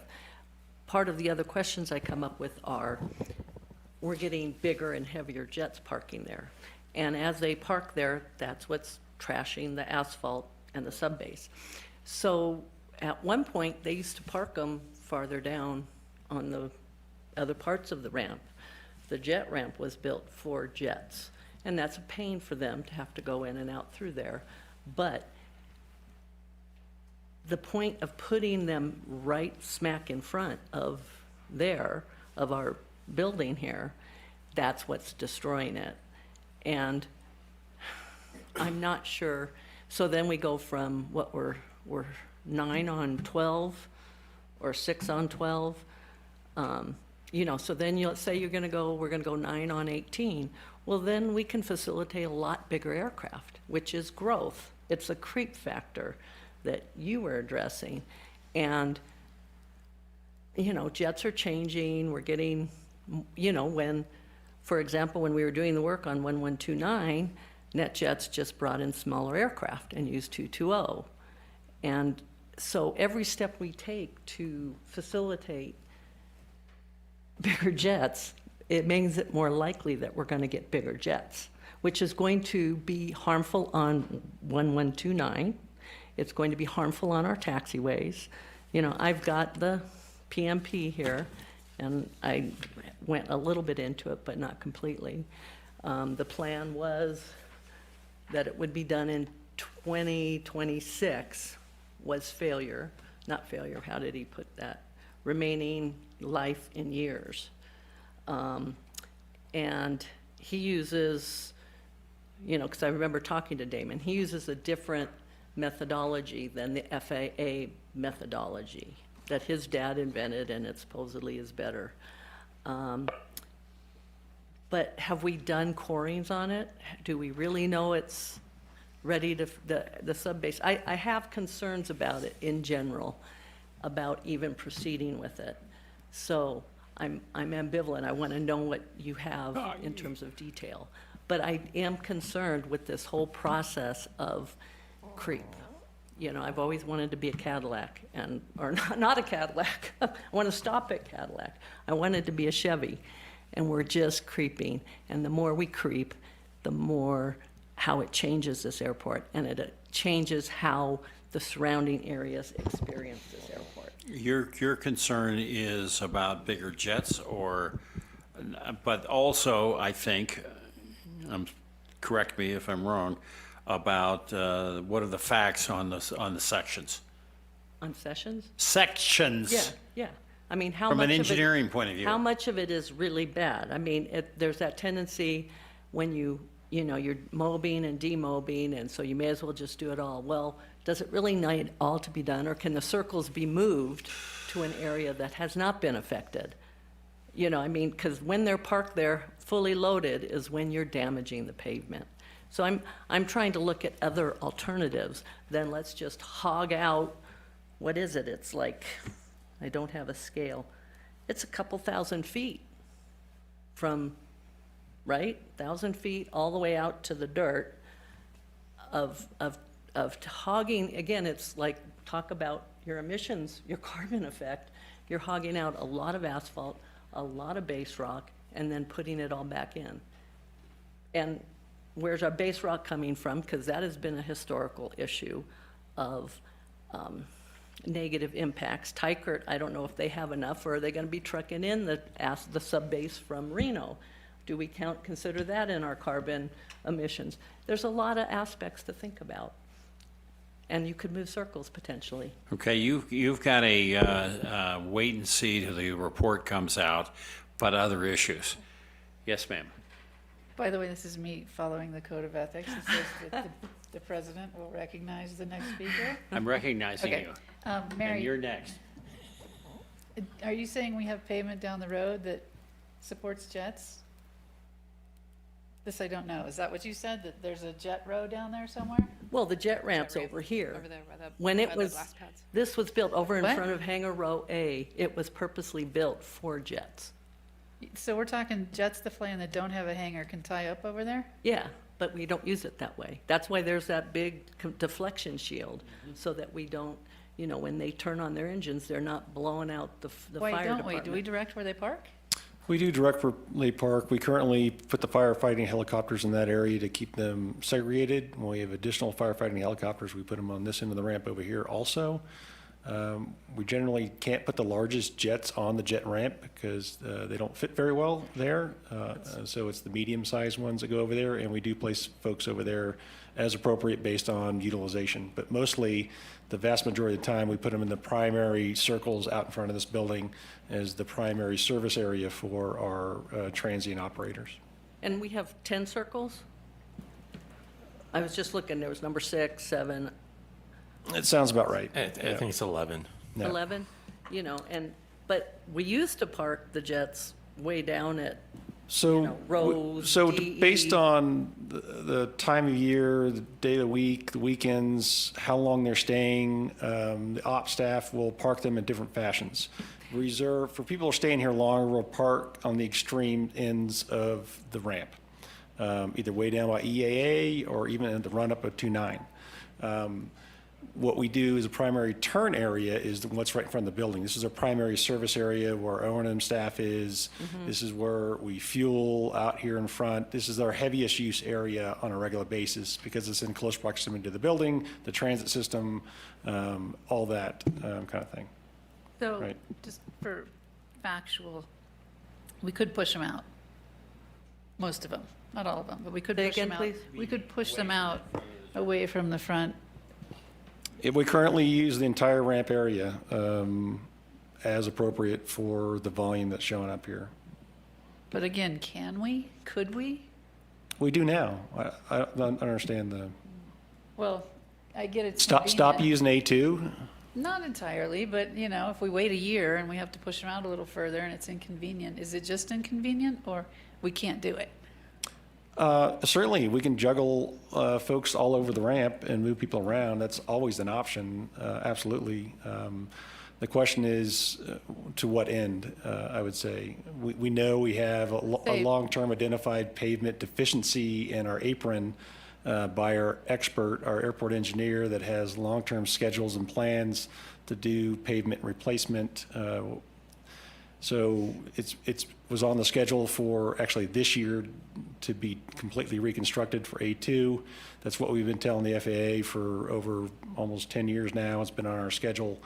We're recommending it next year to do that area. So it's just a question of, at this point, you know, which year, the fail year, I believe, is 2026 is correct, 2 years from now. So it's really a question of when we're going to do it.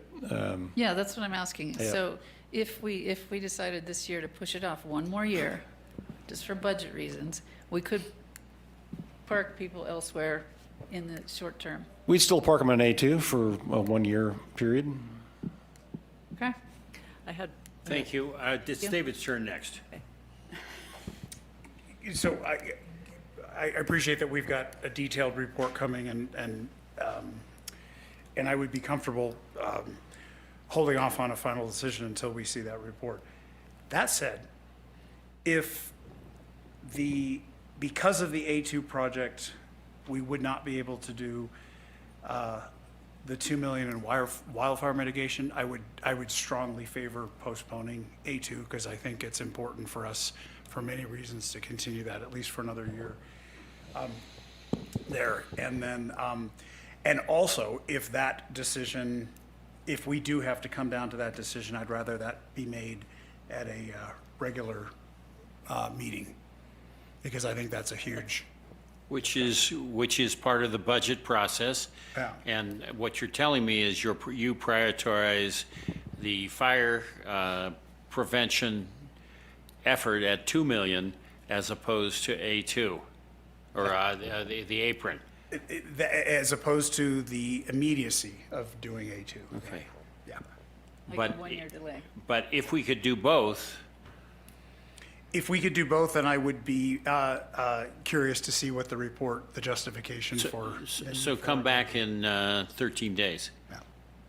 Yeah, from Thank you, David. From a fiscal perspective, we're currently showing a draft budget of positive net income of 1.5 million. So if the board were to make an adjustment to meet David's expectations of 2 million in wildfire mitigation, that would bring us down to 1 million and still be able to do the A2 project. Okay, so I'd like to move on from this item with a, pardon me. Yes, you may. You gotta raise your hand. He wasn't looking at me. I was looking this way. I know.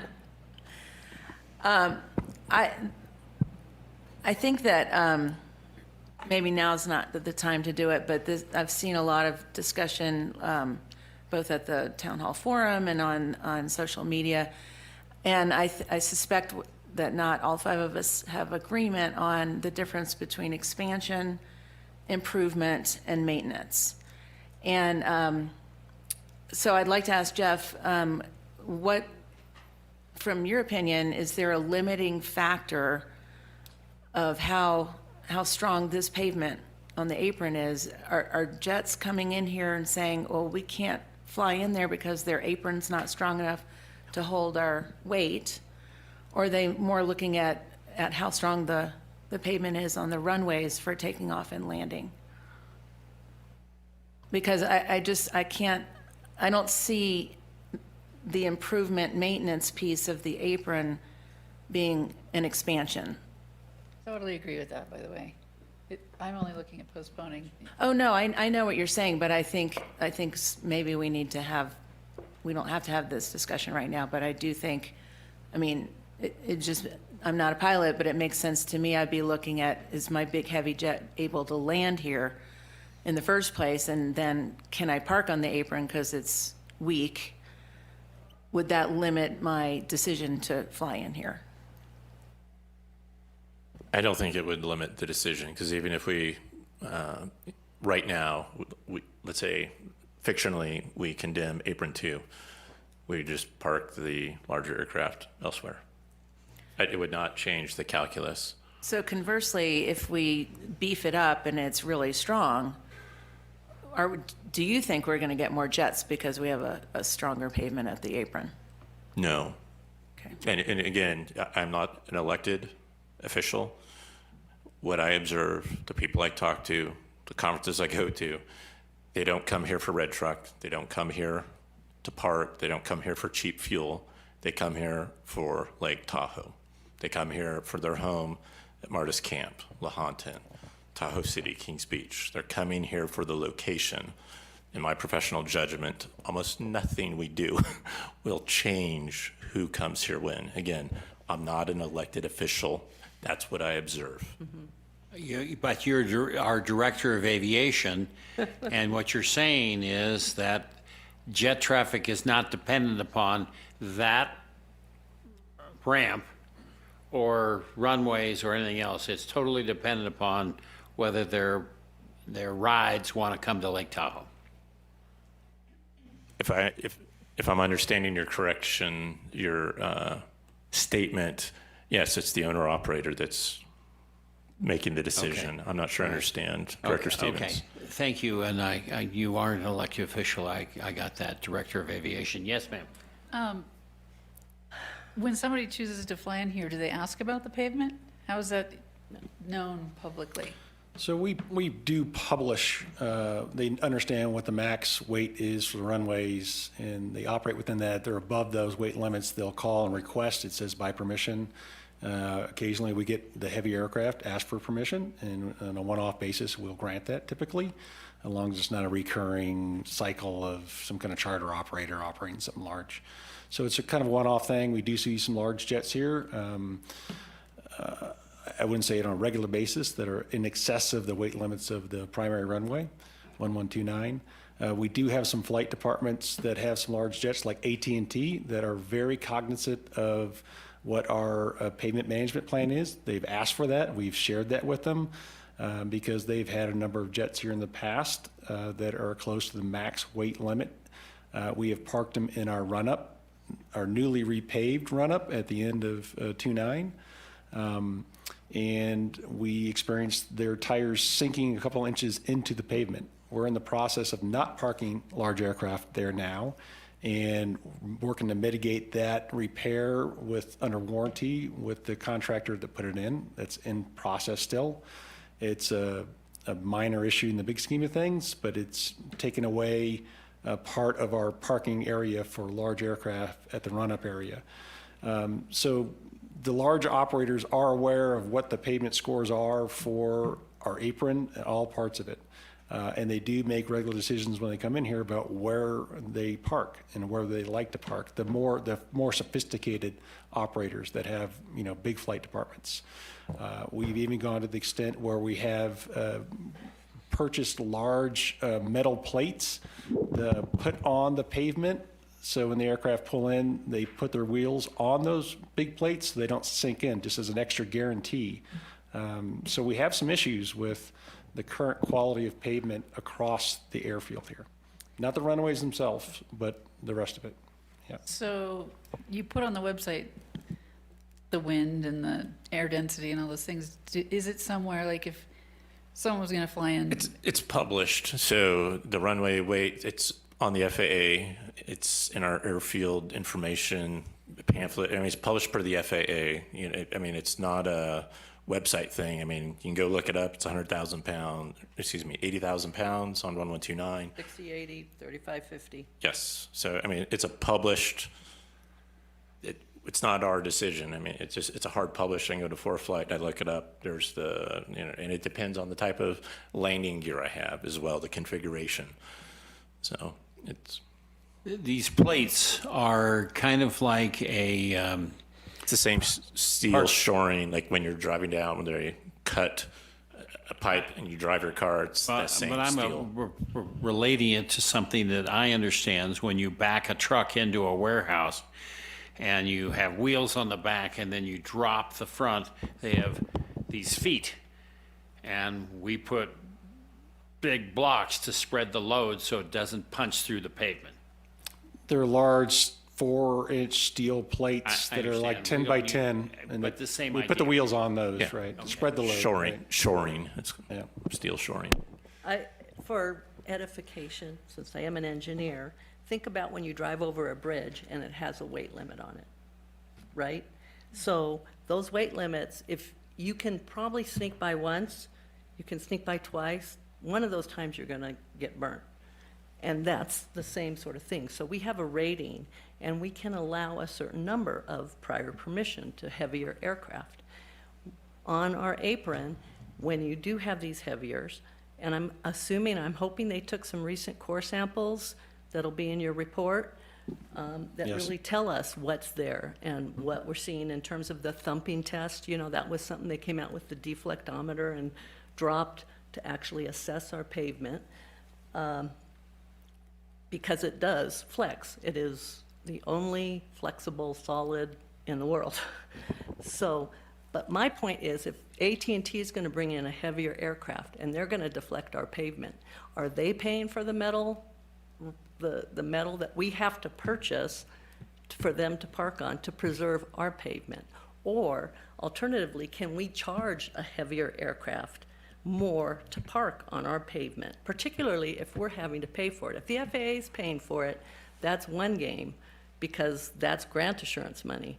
But if we're using our property tax money or operation funds to build up this pavement, and they're going to park a heavy on it, that's going to eventually ruin our pavement, then they should be paying more for that, I agree with you. right?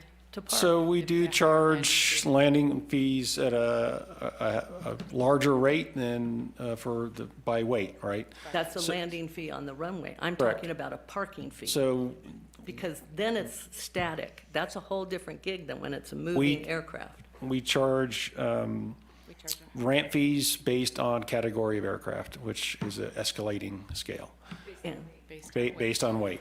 and it tops out at 75K or 100,000 pounds. It's like 80,000, I think. 80,000 pound, and we're getting aircraft that weigh more than that, MTOW. It's 80 and over. It's 80 and over. And here's, just we for more should be detail, charging more. I am unaware, since I've been here, of ever an aircraft landing over 80,000 pounds. So if a large aircraft like a G650, the MTOW max takeoff weight, I think is 115,000 pounds. Right. Doesn't mean it's going to be 115,000. So they call ahead, have a conversation like, hey, Jeff, I see it's 80,000. I'm going to come in. I'm only going to put 3,000, pounds of fuel on, et cetera. I'll be hanging out. We'll be like at 78. Or are you okay with that? We do an email exchange. So they're operating here under the 80,000, close, because their MTOW, their published max takeoff operating weight, is much higher. They call ahead and get permission, which is what drives the large flight departments, because everyone looks at the MTOW. Right. I don't know if that's helpful for education, but understand they're not landing and taking off at 87,000 pounds. They're under the 80. So the All particular right. issue with the plates is issue of warranty for the company that put the pavement in. It's not a penalty we're putting on the aircraft owner. It's something we're correcting. Okay, we've got Be a 2 minutes, warning. When I 2 just- minutes left in this. I'd really like to cover other issues because Well- we're not going to end here in 2 minutes. No, we're not.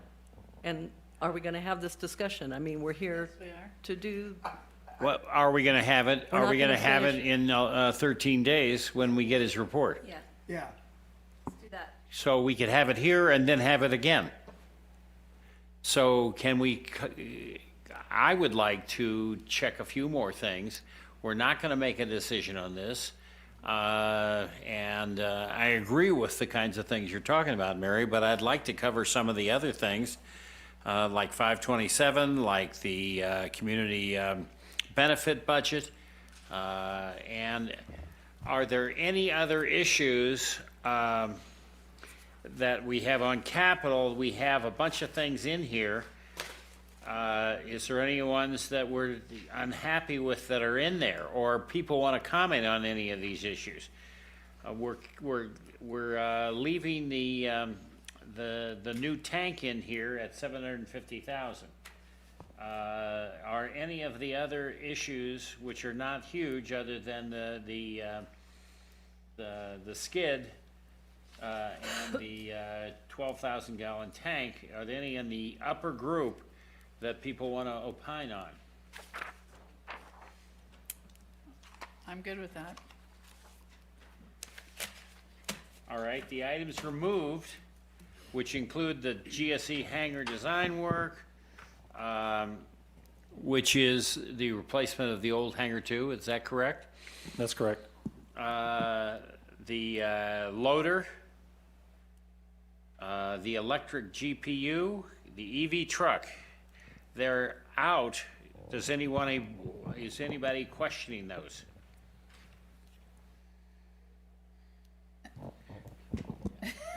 David?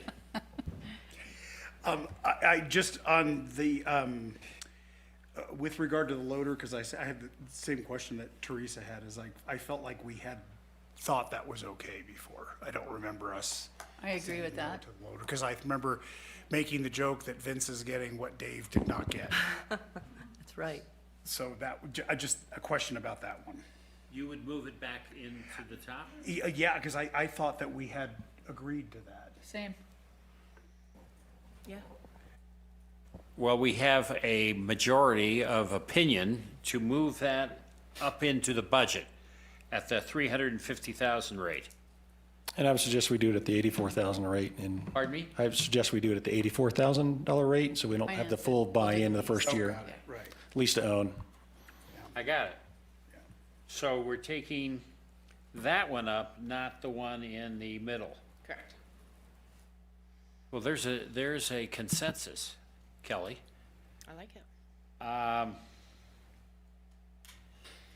How about since we're going down to the lower one, how about ADA compliant website? Yes, When do we have to do it? I think it's 2026, I believe, is the requirement. because they brought it up at the conference we were at, not this last summer, but the summer before that. Yeah, I was gonna say, it's definitely not gonna happen that quickly, so we need to get moving on it. Cause we wanna do a Just full checking right redo anyway, so it's definitely not just throwing in the voice stuff and the colors and whatnot, it's the whole shebang. Josh I'm is, pretty sure it's either this year, or 2025, or 2026. I think we're pushing it to Well, 2026. I think we ought to do it in 2025 and do a good job on the website. I'm shocked that there's such a thing as ADA compliant website. Shows you what a dinosaur I am. I would move it up and put it in the budget. That's two. I have a question about, like, is this $150,000 based on any kind of like RFP responses, or where do we come to this? Nope, number? this is just a pure estimate based on a couple of industry conversations. We have not gone out to RFP. I don't have a good number on this. This is the hard part, the way the budget cycle works with some of these things. So we'll come back with a real RFP quote, and we'll bring that back to the board of what industry says it's going to cost. And Right. is there any chance, given that this is now a legal requirement that presumably affects every district and municipality up here, that we join forces with some other agencies to get a bigger contract to redo all of the sites and maybe not duplicate? I mean, because presumably everybody has to do this now, right? Every public So entity. that's yes. millions of dollars in, you know, it's, Yeah, Well, there's well- one company that the town's working with, that, they mentioned it at this conference, that I think everyone works with the same company to get it done. okay, but there wouldn't be, Yeah, theirs was 650,000, so ours certainly won't be that much. right. Okay, I'm just putting that out there because it feels like a perfect opportunity for us to get some economies of scale in terms of development. it's a good idea. Why, you think the town's efficient? No, I'm not saying that and I don't, I I don't didn't say, no, they're not efficient. I meant in terms of like, not just the town of Truckee, but if every other special Sanitary. district has to do Tahoe this, City. then probably we're all going through this same process now, and I'm wondering if we get, if that enables us as a region to get a bid from somebody who's able to do something en masse, that would be. What's also cool about that idea is that you go into each special district and it has a different format, kind of, and you end up chasing different, and there's reasons for that, but it also, having some similarity could be beneficial for the general public. That's a good idea. But you will get RFPs on it. Yeah, so I guess just to summarize my point, I would be fine to put this back into the budget and not to turn it into a gigantic nightmare, but if there was some possibility that we could contact other agencies, I'd be happy to contact some people. GMs. But Yeah, we're happy to do that. I think from a practical perspective, it's really difficult, costs multiple agencies and multiple budgets happy to have that conversation with other folks, though, to see if there's some alignment with, it's not a regional contracting. Appreciate the board's Experience. patience. We've Right. followed up on the implementation deadline is April of '26, Of, That far away. of what year? 2026. April 26. So it would have to be done. Yeah, 2025, 25. Basically. And you also don't wanna get into like where everyone's trying to compete for a Right. single contractor and beat a deadline, you know. And then we have to get in line and then maybe not beat that. Okay. And last time we went out to RFP, I think the high was somewhere around 180,000. So could be higher or lower than that. Okay, I push it up then. I don't see that we have an option. And it's Great. a global outreach to different companies, not just local, and I mean, there's a 5% local, but you're. There's only a handful of companies that actually do ADA websites, so it's going to have to be more than local. I don't think any local firms do ADA websites. Yeah. Any other issues? I'd like to talk about 220. You know that Well- Rick's, pardon me? Did you want to do the other two? Well, I'm talking about one of them right now. Okay.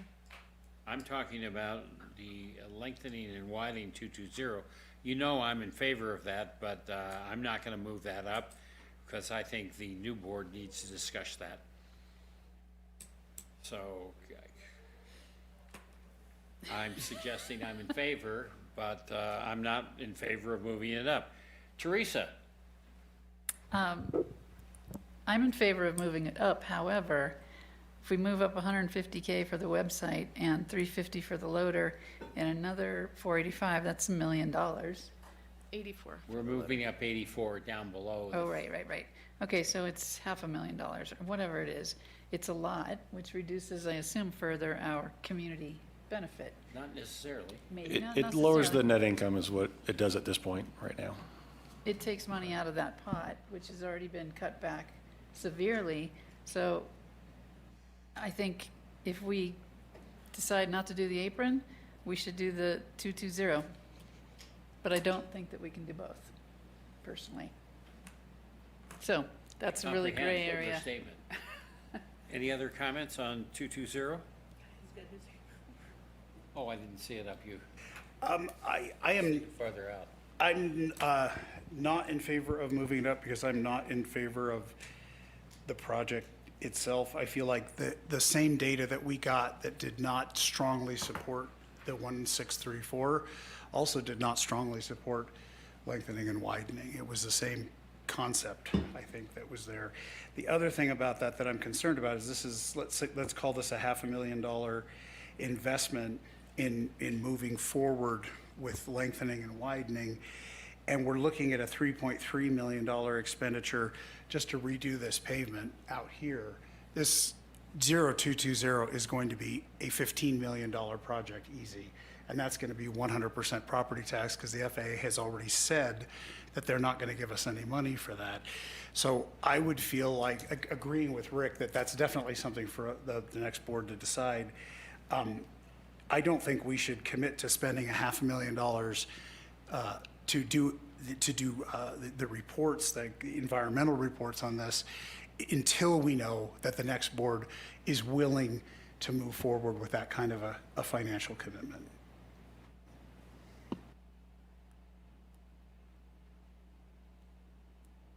Okay. I think we've done all we're going to do here. Is that no, it's not moving up? I don't I think don't- it's moving up. I don't want it to move up. And I don't know where.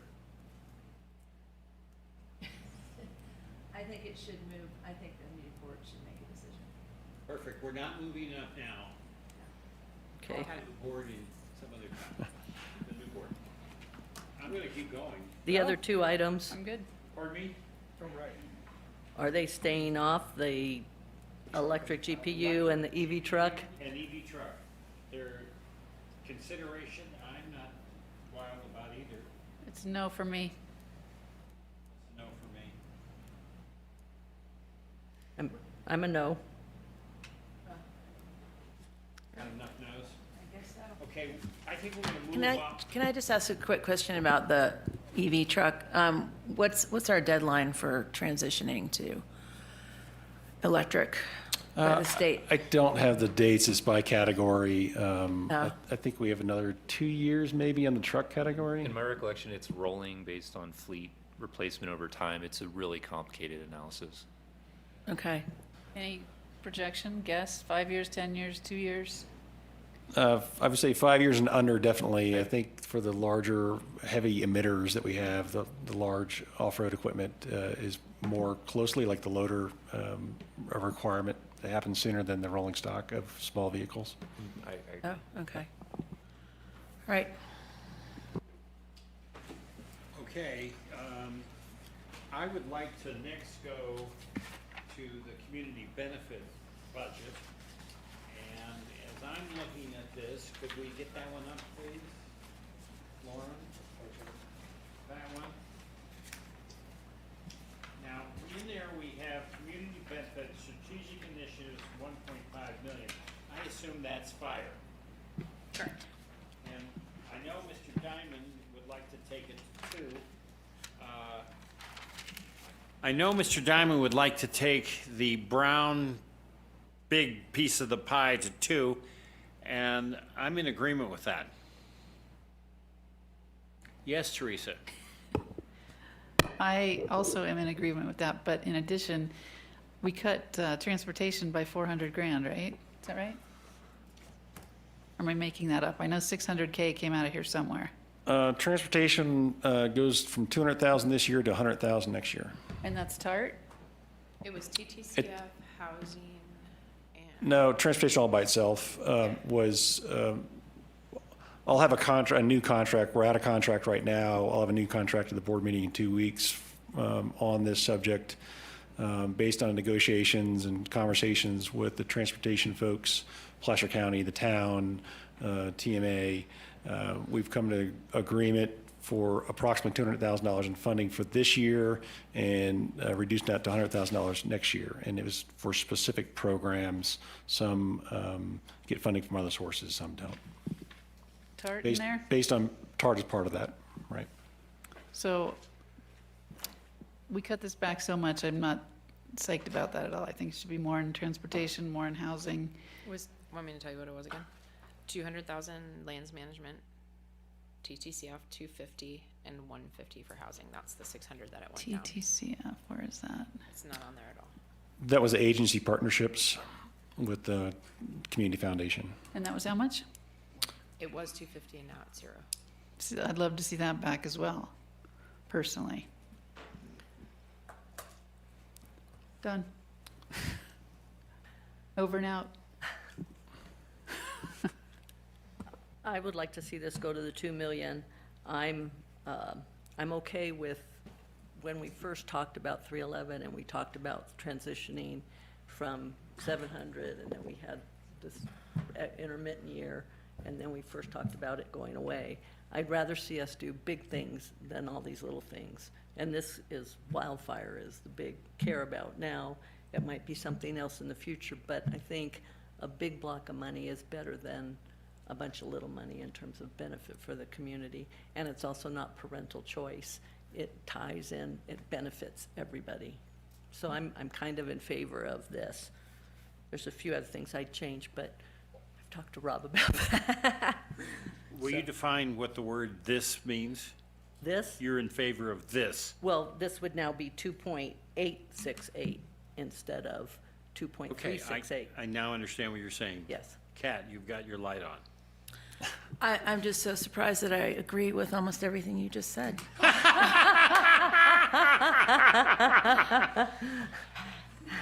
I can be talked into the extra 500 for fire. I would just put a place in it for next year because if they can't spend it, we need to talk about that. So I'm fine with putting the placeholder in. I would just, on this subject, I'd like to relate a comment that was made to Rick and me by our former general counsel at the town forum. When it was all over, he stood up and he looked at both of us and he said, well, I can't decide if you guys are an airport district, a fire district, or a school district.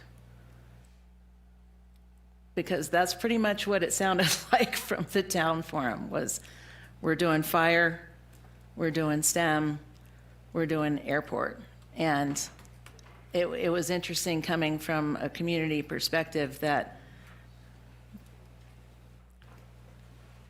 they all seemed equal in his eyes. So I would like to remind everybody that we're an airport district. And yes, Teresa. I wholeheartedly agree with that, which is why I'm not saying we shouldn't use money for the airport. That's not it at all. And I even said that at the forum. Yeah. But I do think if we had a smaller budget, if we could somehow skinny it down, we might be able to accomplish all of it. But it's definitely, we are an airport. It is airport first. I'd just like to have a little bit more left over to give back.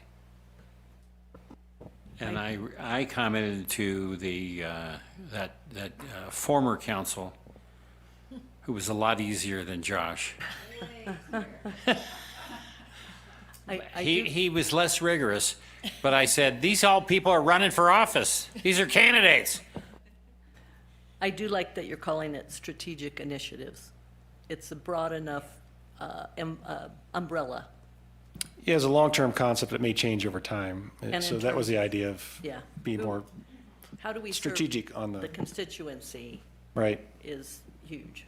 So thank And, you. and one of the conversations we continue to have is what the, to your point, Teresa, what's the right size of this pot of money that goes out? And maybe a way to think about it is perhaps if it's from property tax, maybe we gear any increase that is established this year based on the percentage increase of property tax that we get. So if property tax revenue goes up 7%, perhaps this pot each year increases 7%. And I concur with As a Kat methodology, saying, right. I'd like to see progress on the fire and spending money. I assume they are spending money now, but we haven't gotten a single invoice. Got first 2 invoices yesterday, I think. How Yes. much? Minor dollars. Just Okay. Not a ton, but it's something. Something's happening. work's happening. All right. Invoicing is going to Okay. catch up. All right. Rob just brought up this idea of increasing this strategic initiatives, community benefit, as property tax increase, as the same percentage. And I like that idea. I'm wondering how other people, because this is direction to staff to My light's on first. build budgets going forward.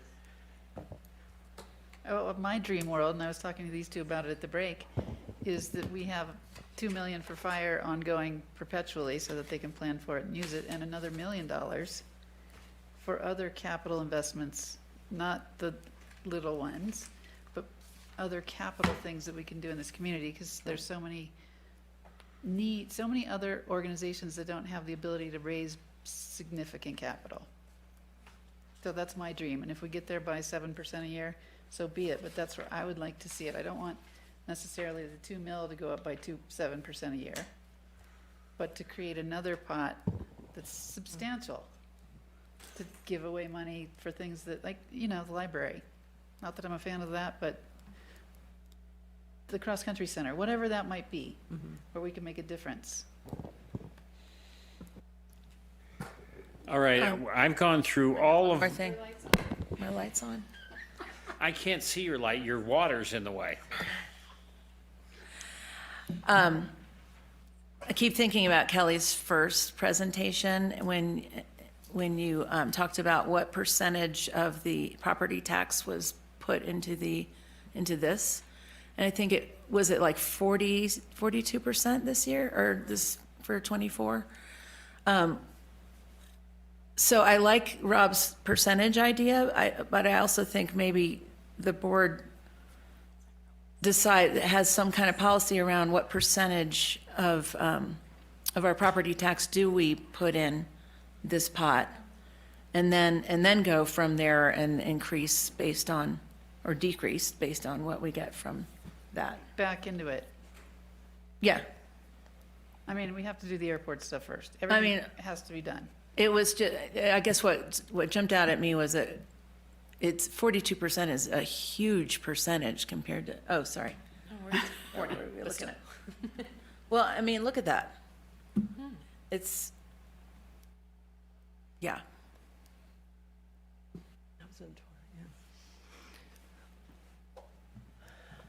All right. I have one issue that I wrote down that we need to address. 457, 7% versus 8%. 7.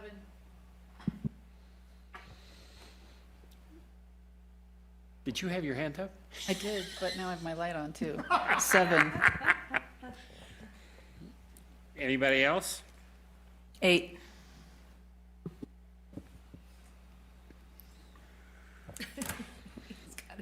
David? I would go with the 8 because I don't think it's a huge dollar amount. And if staff You feels heard like me, it's so it's up to necessary. you. Wait a minute. I didn't hear you. You say 7? I said 7, I said it during the discussion, so. Okay, I'm hearing it now when we're actually having a consensus discussion. Wow. Ready to go. Yeah, big shoulders, right, Rick? I'm You're not out going to the door. abstain. I'm going to go with 8. There you are. Do we have any other issues? In terms of, we have been paying an extra $500,000 into PERS, and I didn't particularly see it in here, unless I missed it. I just saw the annual liability. Right, it's not on here, it's on the So- balance sheet. It comes out of the balance sheet. I'm not sure I want to continue with that, because we never gain anything on it. That's $500,000 every year that we've been paying into CalPERS. We don't seem to get ahead, and I just as soon not do that. That's my Is thought. the 500,000 that she references in addition to the ongoing? It's to pay down the. Yeah, I know that. I just want to make sure we have to fund pay-as-you-go part. Yeah, you have to pay that. Yeah. But this is, I think we started it, what, 2-3 years ago, Rick? We thought we could pay ourselves out. We thought we could get out of it. Yeah, And we'd it- make some progress, and we never see any progress. Exactly. That's why I'm like, Why don't we see any progress, Kelly? I'm gonna tell you what the progress is right now. I just remember I was on the phone in New Jersey late, and, they charge us for our unfunded pension liability a lot more than we're getting from our interest on our money. And I would like to have burned it down, but every time we look at it, it looks the same. And it doesn't hit the budget other than the fact that it reduces cash. It reduces the liability every year. Say again? Reduces the liability? I look at the liability every time I get the Would you like to financial. know how much? Pardon me? Would you like to know how much? Please. Because it's on the audit report, on the very first bullet. It's 3.05 million, 12/31/22. At the end of 2023, it was down to 2.78. Tell me that again, those numbers? 8. 2.78. So we paid $500,000 and it went down to 50-ish. 3.05 in 2022 to 2.78 in 2023. And that's not just paying 500,000, that's a whole valuation of the whole fund that happens behind the scenes at CalPERS. I'd like to think, Mary, that some of it is poor CalPERS performance in investing the money. It is, it's totally in their hands. You do make a UAL payment every year, right? Yep. Outside of About 200,000, it's a little bit less because we have less classic members now, depending on the valuation, right? It ebbs and flows. Some years PEPRA is completely paid off on the UAL. In fact, I think this year it is. And the mid as well. We're only paying the UAL on the classic members or the classic category. So as we shift to more people in PEPRA, there's a lower UAL payment that happens every year in July. My light's on. Yes? At the fire department, we never paid any of it down because we never had the money to do it.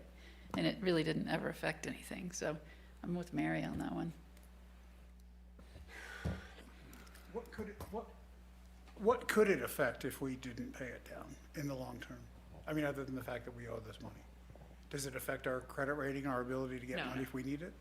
In theory, it would just make you have to pay the payments longer, but Yeah. you're right, you could be, it's like a moving It's a target. moving target, yeah, the UAL You just never goes on really know. forever, yeah. And not just, So it would be a question of like, if we think about $500,000 or paying down $500,000 versus using that $500,000 to do something now. And would that doing something now yield a bigger benefit ultimately to the region than paying down the $500,000? Is that the question we're at? What's the time of year that we pay this typically? November. Okay.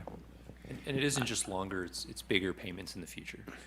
Right. Social Security. charges It's just like, Yeah. And The UAL is gonna, So Yeah. if you take your UAL, then you charge interest on it. If your UAL is a smaller number, you're going to charge less. They charge us 7% on this. yes. they do. It's a big number. Yeah, I think that was Rick's That's why I point wanted earlier, to put the right. money into this project, So to keep it lower. we've made 2.5 Probably contributions three. or three? Three. So the calculations are relatively complicated, but we could look at comparing what it would have been versus, Had we not. on the payments, and that could give the board some, That would be really helpful. ability to judge the merits of the program. If we could get some analysis on that, because I am psychologically in favor of paying it, as opposed to just saying, screw it and we'll spend it on something else.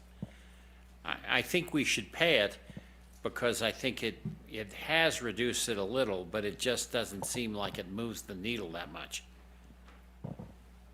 Okay. So before the November when you'd have to make this $500,000, if you can have that comparative to show what we would have, what that bulk number would have been instead of 3.05, 2.78. We'll have it for the board meeting on the 23rd Yeah, of this month. that would be helpful. Is there other issues to discuss at this meeting, which ended at 12? The only, Yes, we'll give you a chance right now. Step up. I have one other Yes. comment first, is that this was very helpful in terms of the dream list. It's kind of like we used to do the dream list for staff, dream list for the board, and then you take that and build a preliminary budget, the first meeting. And I feel like we're doing that now, and I appreciate that. But having the time for staff input, board input, what the dream list is very valuable prior to getting the first set of numbers. That's a feedback point. No, that's great. And again, we're not building a dream list. We're building a list of responsible management and pavement management here. Call it what you will. It's what has to be done, what we would like to do, what the board would like to do, all the, pulling it all together. Thank you. Would you please relinquish the microphone? Be happy.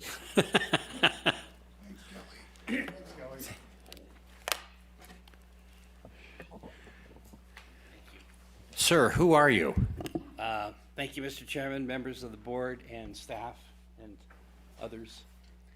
My name is Steve Teixeira. I've been a Truckee resident for 3 years after 48 years at Tahoe. My company is Sustainable Community Advocates, and I'm a government relations consultant for a number of clients throughout the region. I came here today for two purposes. One is to learn more about your budgeting process, because these are the kinds of things that fascinate me, like they do you.